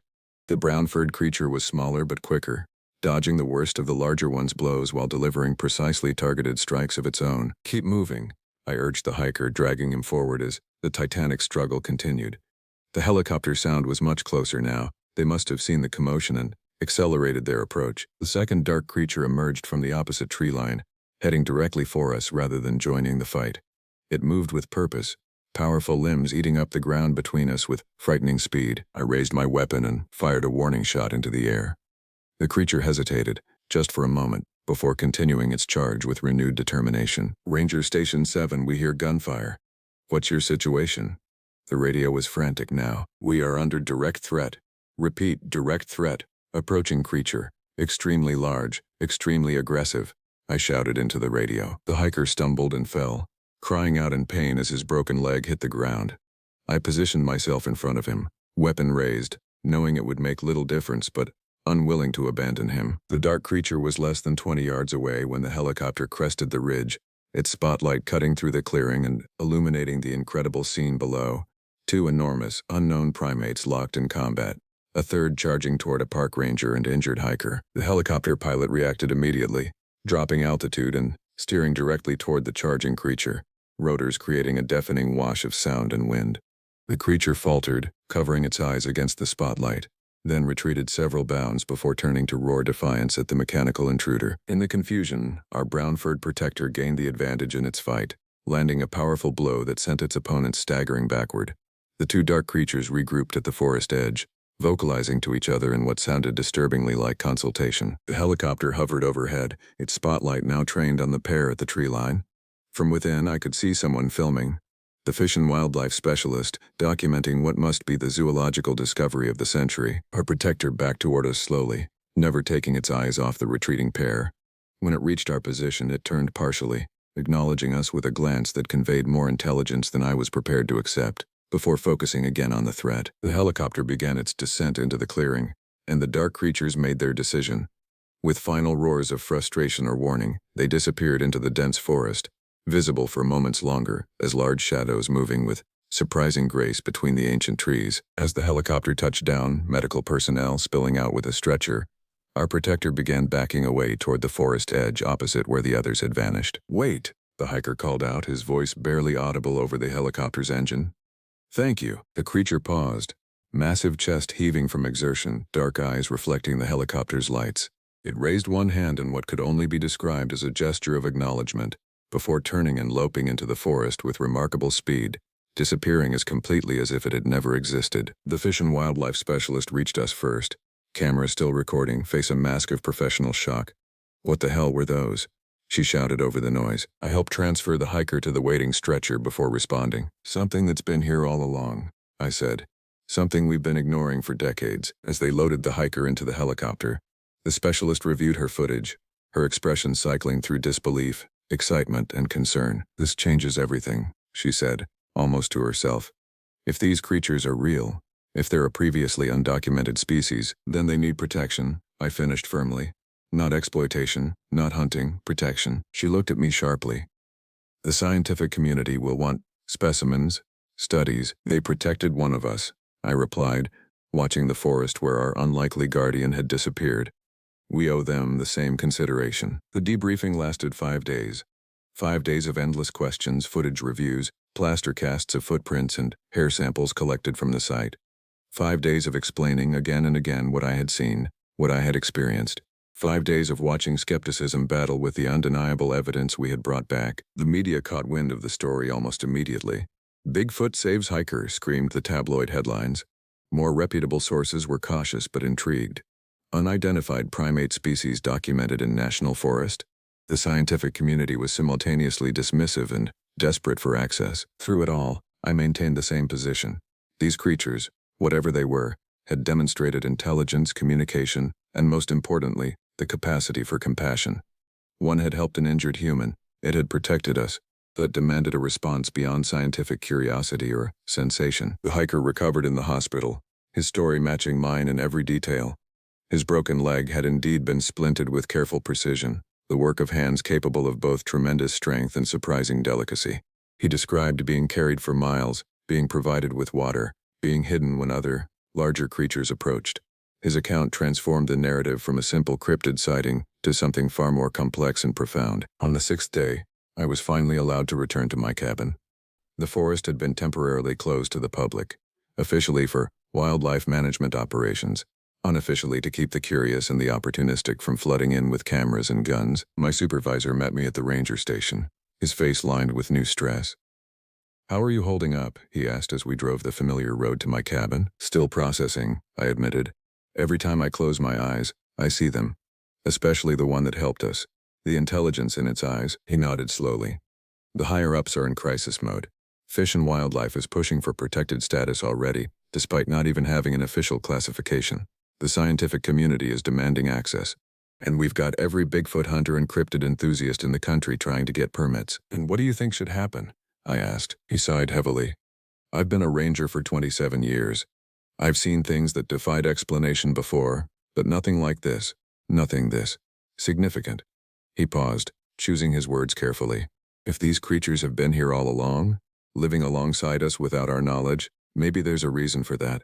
Maybe they deserve their privacy." The cabin was exactly as I'd left it, but it felt different now. The forest beyond the windows was the same ancient wilderness it had always been, but my perception had fundamentally changed. What else was out there? Watching, waiting, living lives parallel to but separate from our own. I picked up my copy of the Wendigo, smiling ruefully at how fiction and folklore had brushed against truth without fully capturing it. The actual creatures were neither monsters nor mystical beings. They were flesh and blood, intelligent animals adapting to a world increasingly dominated by humans, maintaining their distance but occasionally, remarkably, reaching across the divide. That night, sitting on my cabin porch as darkness settled over the forest, I heard it again, that distinctive vocalization echoing through the trees. Not threatening, not aggressive, simply present, a reminder that I was not alone in this wilderness. In the weeks that followed, a tenuous agreement was reached. The northeastern section of the forest, the dark timber, was designated a special biological reserve, closed to the public and accessible only to select research teams under strict protocols. Camera traps were permitted, but no direct intervention. No tranquilizing, no capturing, no hunting. I was assigned as the primary ranger liaison for the research area, my experience with the creatures deemed invaluable. The role came with a stern warning about maintaining scientific objectivity and avoiding personification of what were, officially, simply unclassified primates. But I knew better. We all did. Those of us who had been there in the clearing.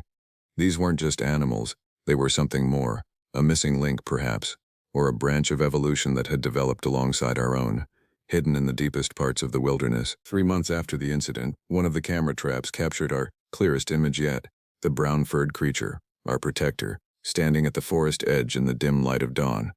It was looking directly at the camera, its expression almost contemplative, and in its massive hand, it held a small object that made my heart skip, A first aid kit, one from my own pack that I must have dropped during the evacuation. It's returning it, the lead researcher said, amazement evident in her voice. It understands this, belongs to us. I studied the image, noting the careful way the creature held the kit, the deliberate placement of it where we would find it. It's more than that, I said quietly. It's communicating, telling us it still remembers, still recognizes the connection. The researcher glanced at me with professional concern. Be careful about projection, Ranger. That's how myths get started. I nodded, accepting the caution but unconvinced. I had seen those eyes up close, had witnessed the decisions made, the help given. This was no myth.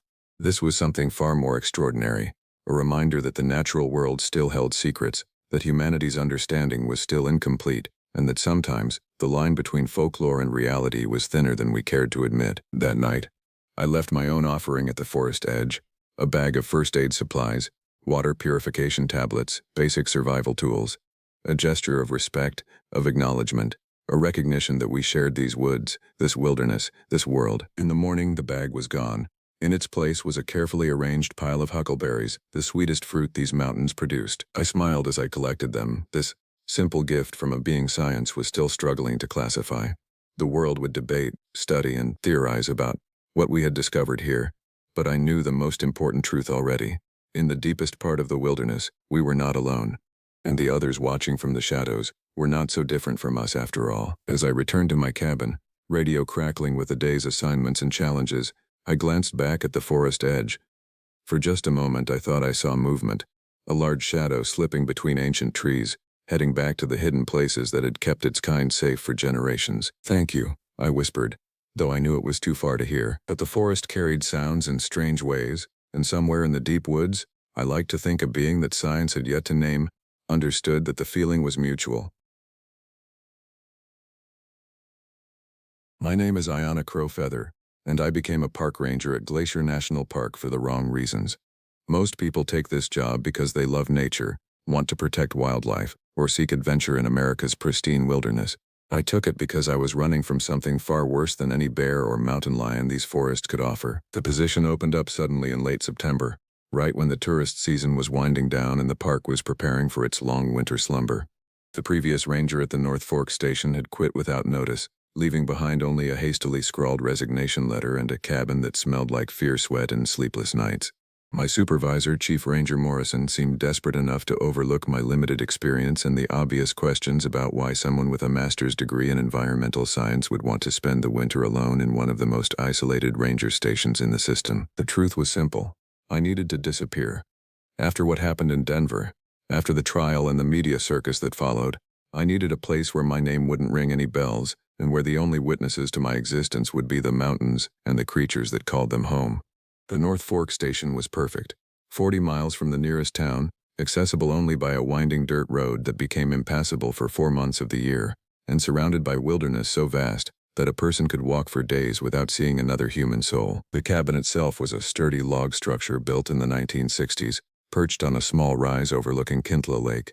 The lake stretched nearly 7 miles through a glacially carved valley, its waters so clear that on calm days you could see the rocky bottom 20 feet down.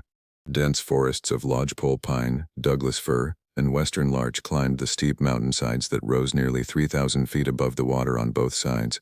In the distance, the Continental Divide formed a jagged horizon of peaks that caught the morning light like broken glass. My first week passed quietly. I spent my days learning the radio procedures, studying topographic maps, and familiarizing myself with the trails and emergency protocols. The cabin was equipped with everything I needed: a wood-burning stove, propane appliances, a shortwave radio, and a solar panel system that charged a bank of batteries for the lights and communications equipment. There was no cell service, no internet, and no television. The silence was profound and initially comforting. The work itself was straightforward during the off-season. I monitored weather conditions, maintained the trails, and checked on the few hardy souls who ventured into the backcountry during the shoulder season.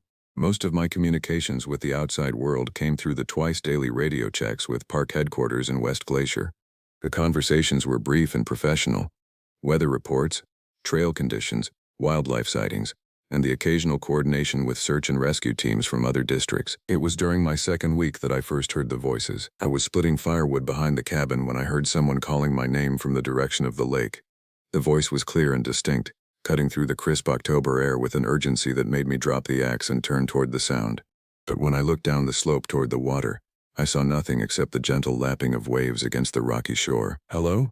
I called out, my voice echoing off the valley walls. "Is someone there?" The response came from a different direction entirely, somewhere in the forest to my right. The same voice, calling my name with what sounded like distress or desperation. I grabbed my radio and headed toward the sound, pushing through the underbrush and following game trails deeper into the woods.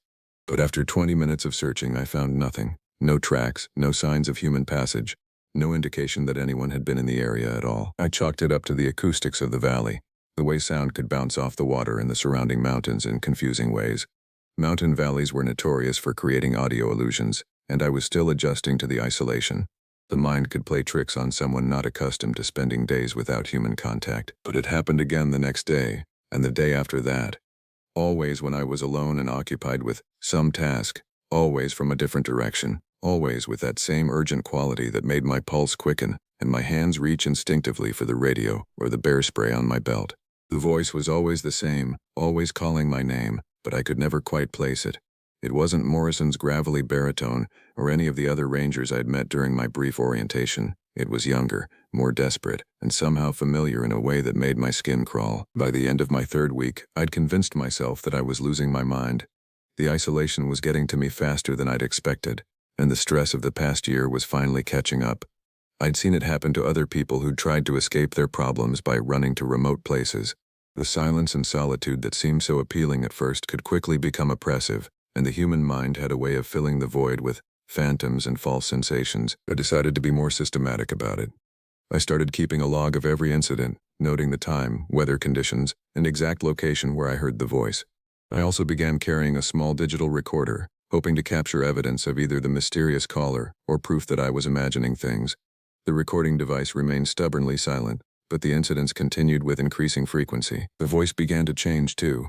Instead of just calling my name, it started pleading for help. I would hear fragments of conversation, desperate whispers that seemed to come from just beyond my vision. "Please," the voice would say, "I'm lost. I can't find my way back. Please help me." The words were clear and distinct, but they never seemed to come from any specific direction.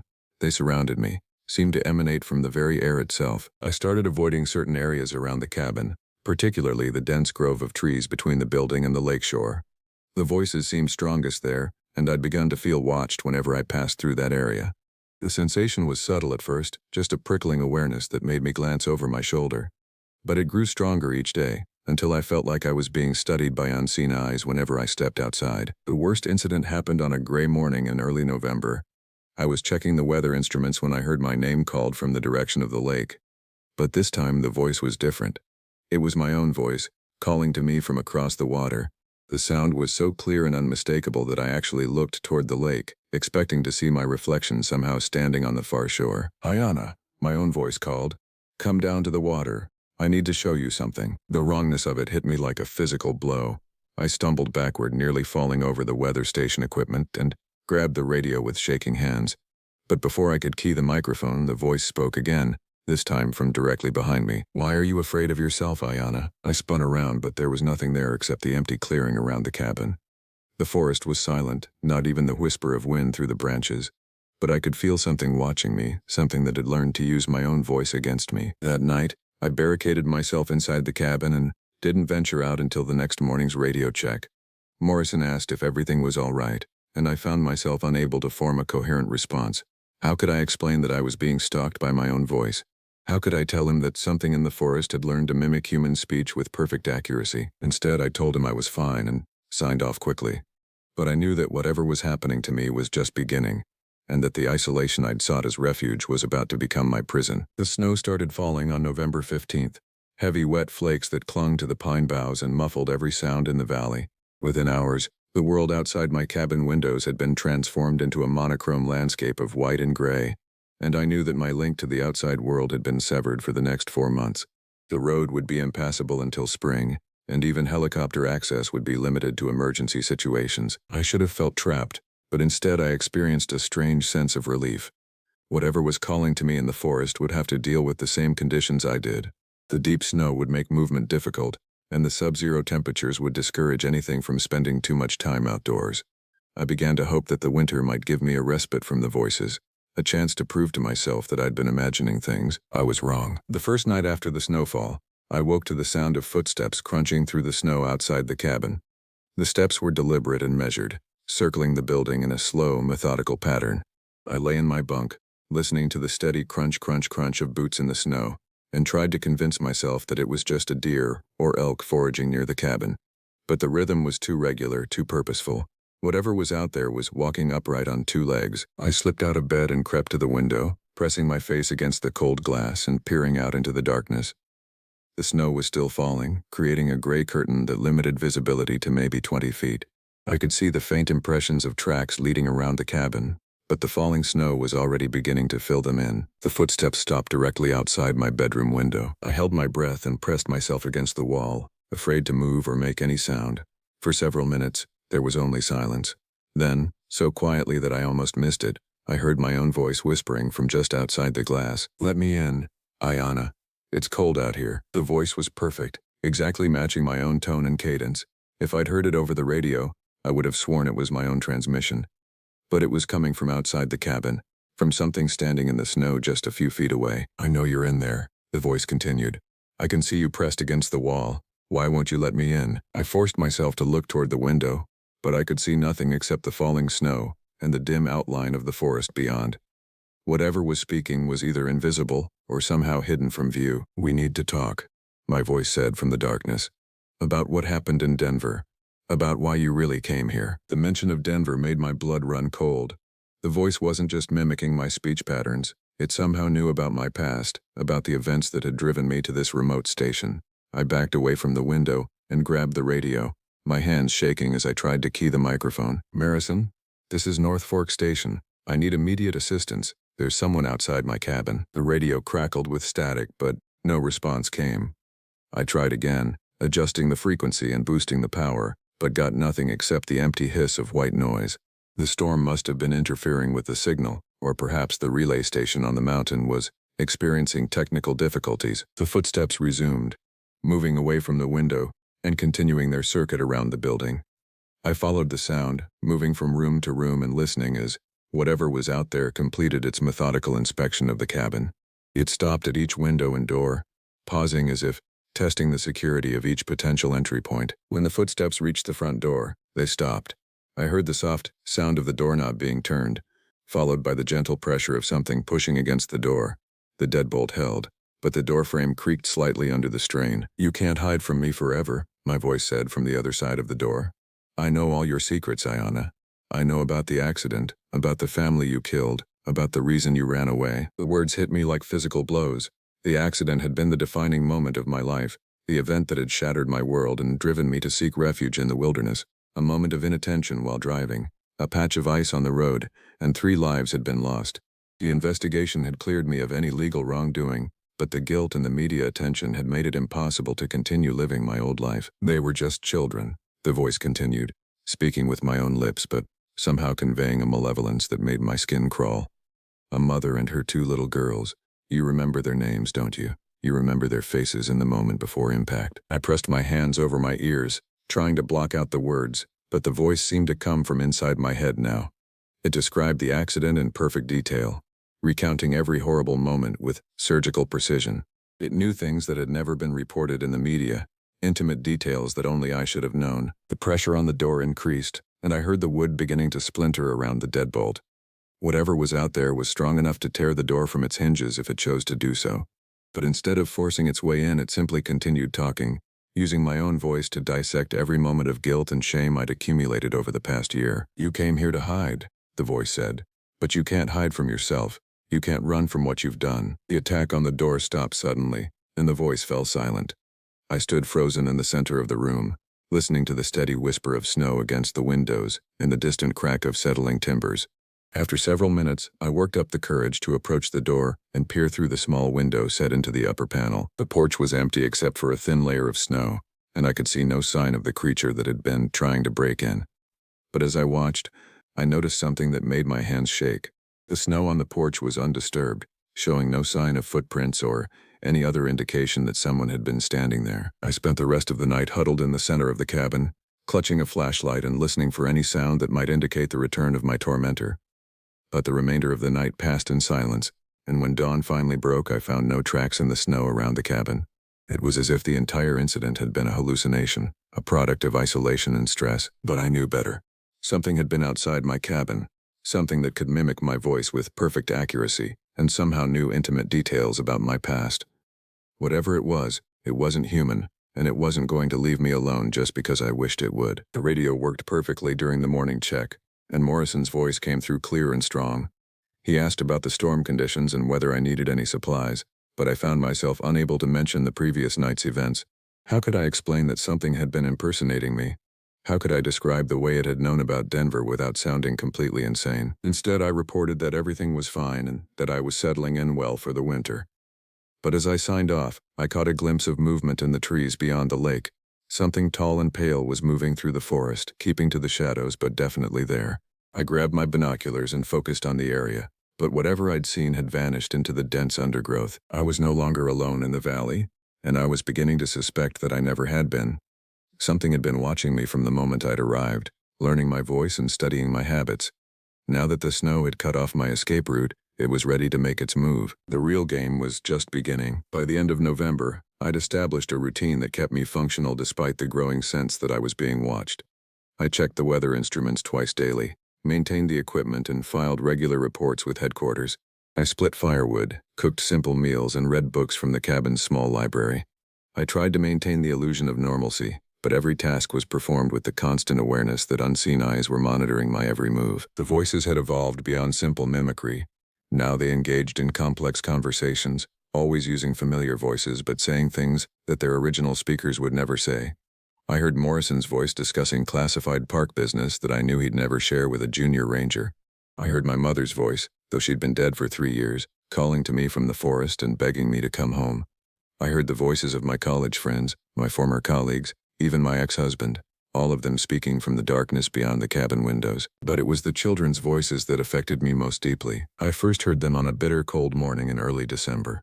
I was outside splitting kindling when I heard the sound of laughter coming from the direction of the lake. It was the unmistakable sound of children at play, high-pitched giggles and excited chatter that seemed completely out of place in the frozen wilderness. I set down the axe and walked toward the sound, my boots crunching through the crusted snow. The laughter continued, always seeming to come from just ahead of me, leading me deeper into the forest. I followed the sound for nearly a quarter mile before I realized what I was hearing. The voices belonged to the children who had died in the accident. The mother and her 2 daughters, ages 6 and 8, whose lives had been cut short by my moment of inattention on that icy road. I recognized their voices from the video footage the news stations had played during the trial, home movies that had been broadcast to show the world what I had taken from their family. "Come play with us, Ayana," the younger girl's voice called from somewhere in the trees. "We've been waiting for you." I stopped walking and pressed my back against the rough bark of a massive pine tree. The voices were coming from all around me now, chattering and laughing with the innocent joy of children who had never known fear. But there was something wrong with the sound, something that made my skin crawl despite the familiar timbre. "We don't blame you," the older girl's voice said, speaking with a maturity that was unsettling. "Accidents happen. That's what our mommy always told us. But you blame yourself," the younger voice added. "And that's why you can't leave." I closed my eyes and tried to block out the sound, but the voices seemed to come from inside my head now. They spoke in perfect unison, describing the accident from their perspective, telling me how it felt to see the car sliding toward them on the ice, how they'd reached for their mother's hand in the final moments before impact. "We're not angry," they said together, their voices creating a horrible harmony that echoed through the forest. "We just want to understand why you left us there, why you didn't stay to help." The accusation was unfair but devastating. I had stayed, had been the first to call for help, had held the mother's hand as she died. But the children's voices were twisting the truth, using my own guilt against me with surgical precision. "You could have saved us," they whispered. "If you'd been paying attention, if you'd been driving more carefully, if you'd really cared about anyone except yourself." I opened my eyes and found myself surrounded by small footprints in the snow, the kind that might have been made by children wearing winter boots. The prints formed a perfect circle around the tree where I stood, but there were no tracks leading to or from the area. The prints simply appeared, as if the children had materialized from the air itself. "We're lonely here," the voices continued. "Won't you come play with us? We know games that will make you forget all about the accident." I pushed away from the tree and started running back toward the cabin, crashing through the underbrush and leaping over fallen logs. The children's laughter followed me, growing louder and more distorted with each step. By the time I reached the cabin, the laughter had transformed into something else entirely, a sound that had never come from human throats. I slammed the door behind me and engaged all the locks, then grabbed the radio and tried to make contact with headquarters. But the radio produced only static, and I realized that the creature, whatever it was, had learned to interfere with my communications whenever it wanted to isolate me completely. The laughter continued outside the cabin, circling the building like a pack of wolves. But when I looked out the windows, I saw nothing except the pristine snow and the dark wall of the forest. The voices were there, but their sources remained invisible, as if they were projecting from somewhere beyond the normal spectrum of human perception. That night, I barricaded myself in the cabin's inner room and tried to sleep. But the voices continued their assault. They spoke from the walls, from the ceiling, from beneath the floorboards. They told me stories about the accident, about the investigation, about the media coverage that had destroyed my reputation and driven me into exile. They knew every detail, every private moment of shame and regret. But gradually, I began to notice inconsistencies in their stories. They would get dates wrong, or attribute quotes to the wrong people, or describe events that had never actually happened. Whatever was mimicking these voices was working from incomplete information, filling in gaps with educated guesses and psychological manipulation. The realization gave me a small measure of hope. If the creature was fallible, if it could make mistakes, then perhaps it wasn't as omnipotent as it wanted me to believe.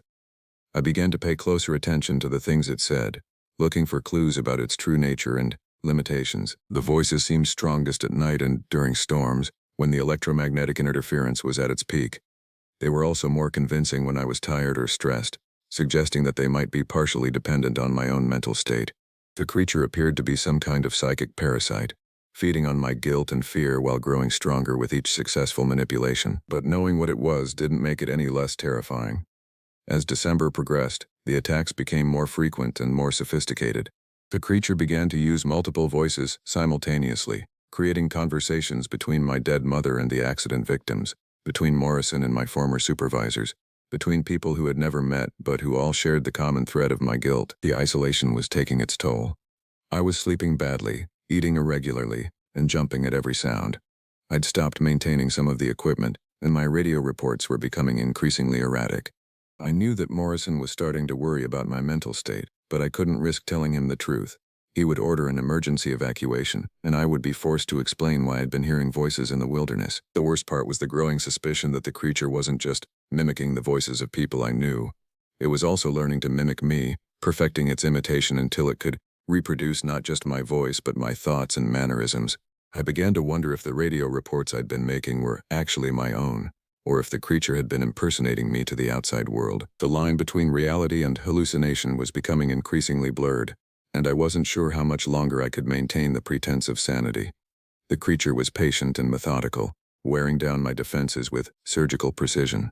It knew exactly which buttons to push, which memories to exploit, which fears to amplify. I was trapped in a psychological prison of my own making, and my jailer was something that had learned to speak with the voices of the dead. Christmas Eve found me barricaded in the cabin, listening to the wind howl through the valley and trying to ignore the voices that had been calling to me for 3 days straight.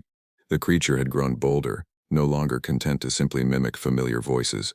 Now it was creating entirely new personas, imaginary people who claimed to be lost hikers or stranded travelers in need of assistance. "Please," a woman's voice called from outside the cabin. "I've been lost for days. My children are with me, and they're so cold.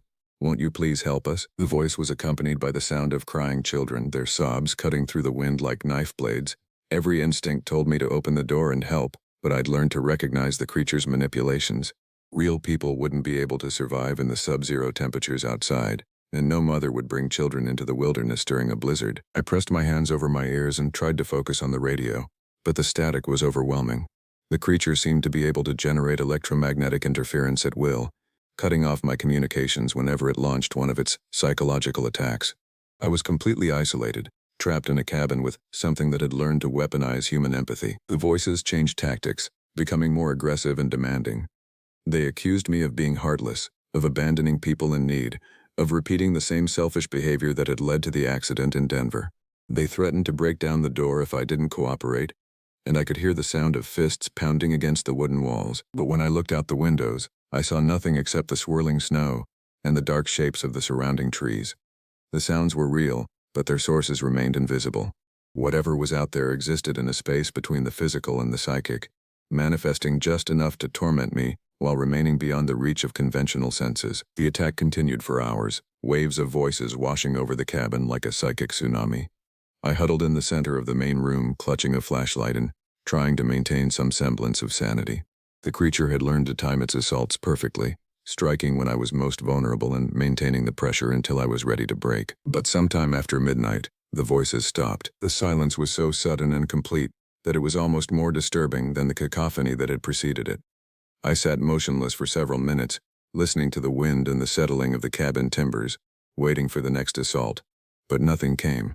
The creature had simply vanished, leaving behind only the echo of its voice and the bitter knowledge that it would return. I spent the rest of Christmas Eve in a state of hypervigilance, jumping at every sound and constantly checking the windows for signs of movement.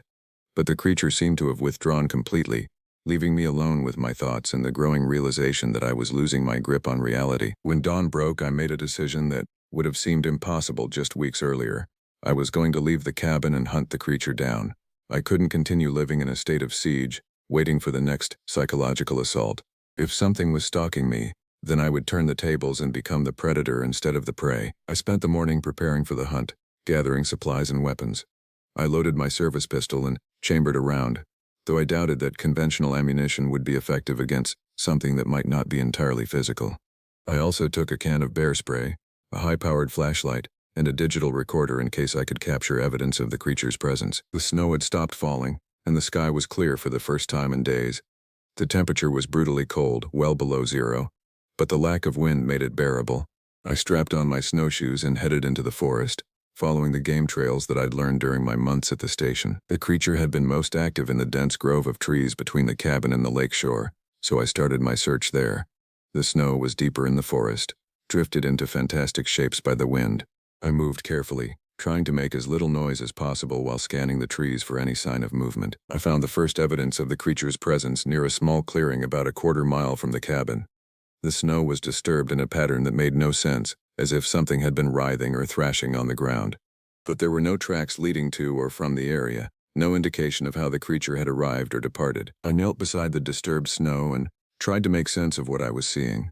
The pattern was too chaotic to be natural, but it didn't match any animal behavior I was familiar with. It looked almost like the imprint of a human body, but stretched and distorted beyond recognition. As I studied the markings, I became aware of a sound that made my blood run cold. It was my own voice, calling to me from somewhere deeper in the forest. But this time, the voice was speaking words I'd never said, having a conversation with someone who wasn't there. "I should have been more careful," my voice said, speaking with a tone of deep remorse. "I should have seen the ice, should have slowed down. Now 3 people are dead because of my carelessness." I followed the sound, moving through the trees with my pistol drawn. The voice continued its monologue, describing the accident in detail and expressing guilt that I'd never actually felt. The creature was putting words in my mouth, creating a false confession that painted me as more culpable than I actually was. "I deserve to die," the voice continued. "I deserve to suffer for what I've done.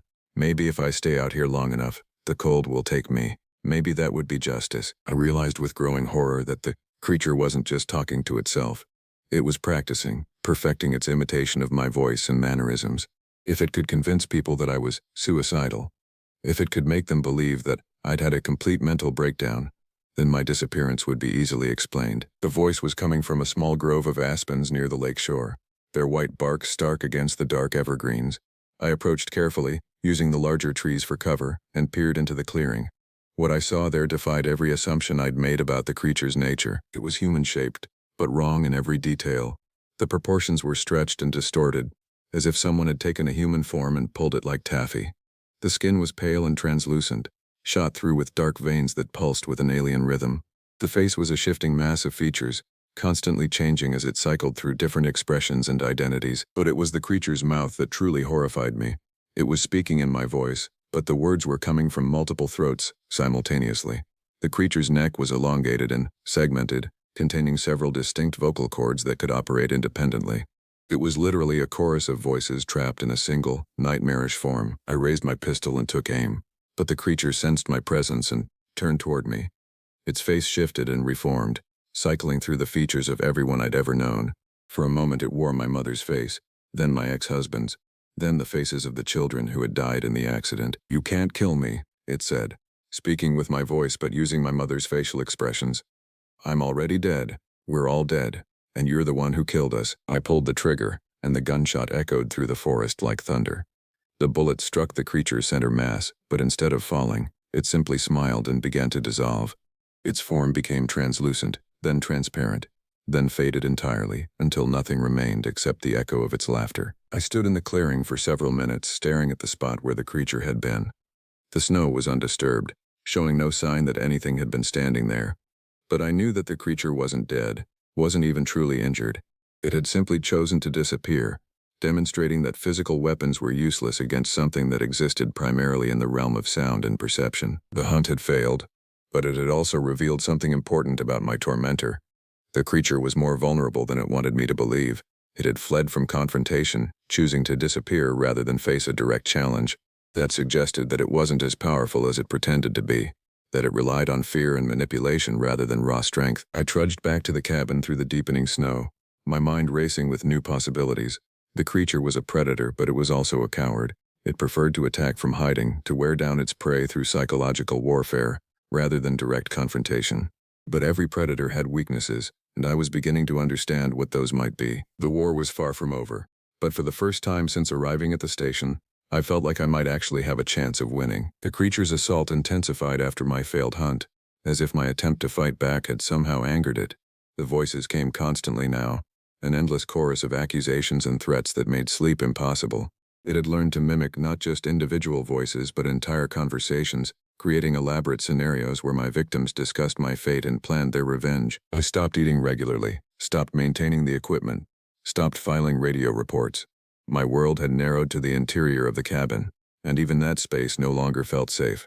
The creature's voices seemed to come from inside the walls themselves, whispering suggestions and threats from every corner of my refuge. But it was during one of these attacks that I discovered something crucial about the creature's nature. It was speaking in my mother's voice, telling me about the disappointment she felt in the daughter she'd raised, when I noticed something wrong with the story.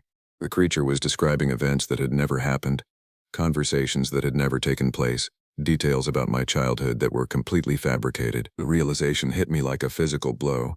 The creature didn't actually know the people it was impersonating. It was working from second-hand information, newspaper articles, court records, and the fragments of memory it had somehow extracted from my mind. It could mimic voices perfectly, but it couldn't truly understand the personalities behind those voices. I began to test this theory, challenging the creature's knowledge whenever it made claims about my past. I asked it questions that only the real people would know, brought up memories that had never been made public, demanded explanations for inconsistencies in its stories. Each time, the creature faltered, forced to admit ignorance or make up details that were obviously false. The discovery gave me a weapon I hadn't known I possessed.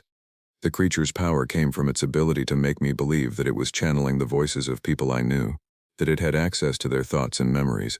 But if it was just a sophisticated mimic, a psychic parasite that fed on guilt and fear, then I could fight back by refusing to believe its lies. The next time the creature spoke in my mother's voice, I confronted it directly. "You're not my mother," I said, speaking aloud to the empty cabin. "You don't know anything about her except what you've learned from watching me." The voice faltered, losing some of its conviction. "I know everything about her," it said, but the words lacked their usual authority. "Then tell me about the scar on her left hand," I challenged. "Tell me about the song she used to sing when I was afraid of thunderstorms. Tell me about the way she always burned the toast on Sunday mornings." The creature fell silent, unable to answer questions about memories it had never accessed.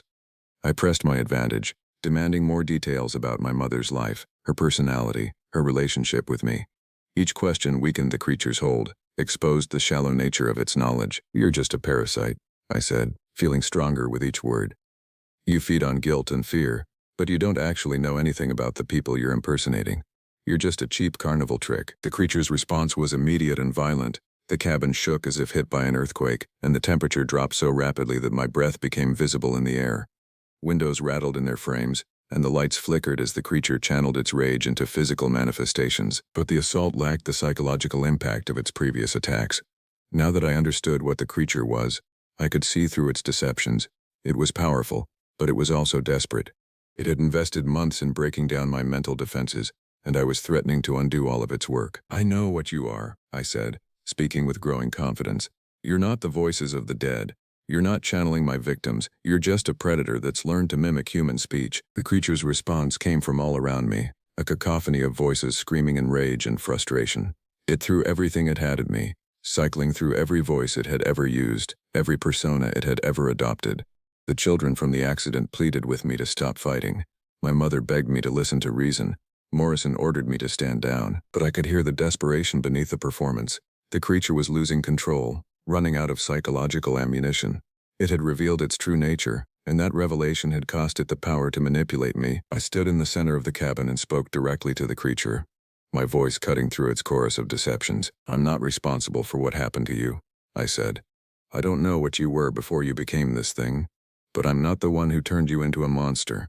You chose to become a predator, and I choose to stop being your prey." The creature's assault reached a crescendo, and then suddenly stopped.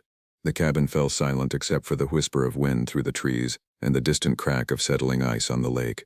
I waited, listening for any sign that the creature was still present, but the silence stretched on. I walked to the radio and tried to make contact with headquarters. For the first time in weeks, Morrison's voice came through clear and strong. "North Fork, this is headquarters. We've been trying to reach you for days. What's your status?" I keyed the microphone and spoke carefully, choosing my words with precision. "This is North Fork. I'm fine, but I need to report some unusual activity in the area. I think we may have had an incident with someone suffering from exposure and hypothermia." It wasn't technically a lie. The creature had once been human, or at least something close to human. Whatever had happened to it in these forests had transformed it into something else, something that survived by feeding on the guilt and fear of isolated victims. "Copy that, North Fork. We'll put together a search team as soon as the weather clears." I signed off and walked to the window, looking out at the forest where I'd spent 3 months being hunted by something that had learned to speak with the voices of the dead. The creature was still out there, I was sure of that, but its power over me was broken, and I suspected that it would need to find new hunting grounds. The remaining weeks of winter passed quietly. The creature made a few half-hearted attempts to resume its psychological assault, but its voice lacked conviction. It had lost the ability to make me believe its lies, and without that power, it was just another predator in the wilderness. When spring finally arrived and the road reopened, I submitted my resignation to Morrison and prepared to leave the North Fork station. I'd survived my winter in the wilderness, but I hadn't found the peace I'd been seeking. The creature had forced me to confront the reality of my situation, to stop running from the guilt that had driven me into exile. I would never forget the accident in Denver, would never stop feeling responsible for the deaths of 3 innocent people. But I'd learned that guilt was a choice, not a sentence. I could carry the weight of what had happened without letting it crush me, could acknowledge my role in the tragedy without allowing it to define my entire existence. As I packed my belongings and prepared to leave the cabin, I caught one last glimpse of the creature through the forest. It was standing at the edge of the tree line, watching me with an expression that might have been disappointment or respect. It had taught me something important about the nature of guilt and redemption, even if that hadn't been its intention. I drove away from the North Fork station without looking back, leaving behind the creature that had been my tormentor and, in a strange way, my teacher. The voices in the wilderness would find new prey, but they would never again have power over me. Some prisons are made of steel and concrete, but the most effective ones are built from guilt and fear. The creature had shown me the blueprints for my own psychological prison, and in doing so, had given me the tools to break free. The voices in the wilderness still call to lost souls, still hunt those who venture too far from civilization. But I am no longer among their prey. I have learned to distinguish between the voice of conscience and the whisper of parasites, between genuine remorse and manufactured guilt. The accident in Denver will always be part of my story, but it is no longer the end of my story. I have found my voice again, and it speaks with the authority of someone who has walked through the valley of shadows and emerged into the light. A creature in the forest is still hunting, still feeding on the guilt and fear of the isolated and vulnerable, but it will never again have power over me. I have learned the difference between justice and self-destruction, between responsibility and obsession, and that knowledge has set me free.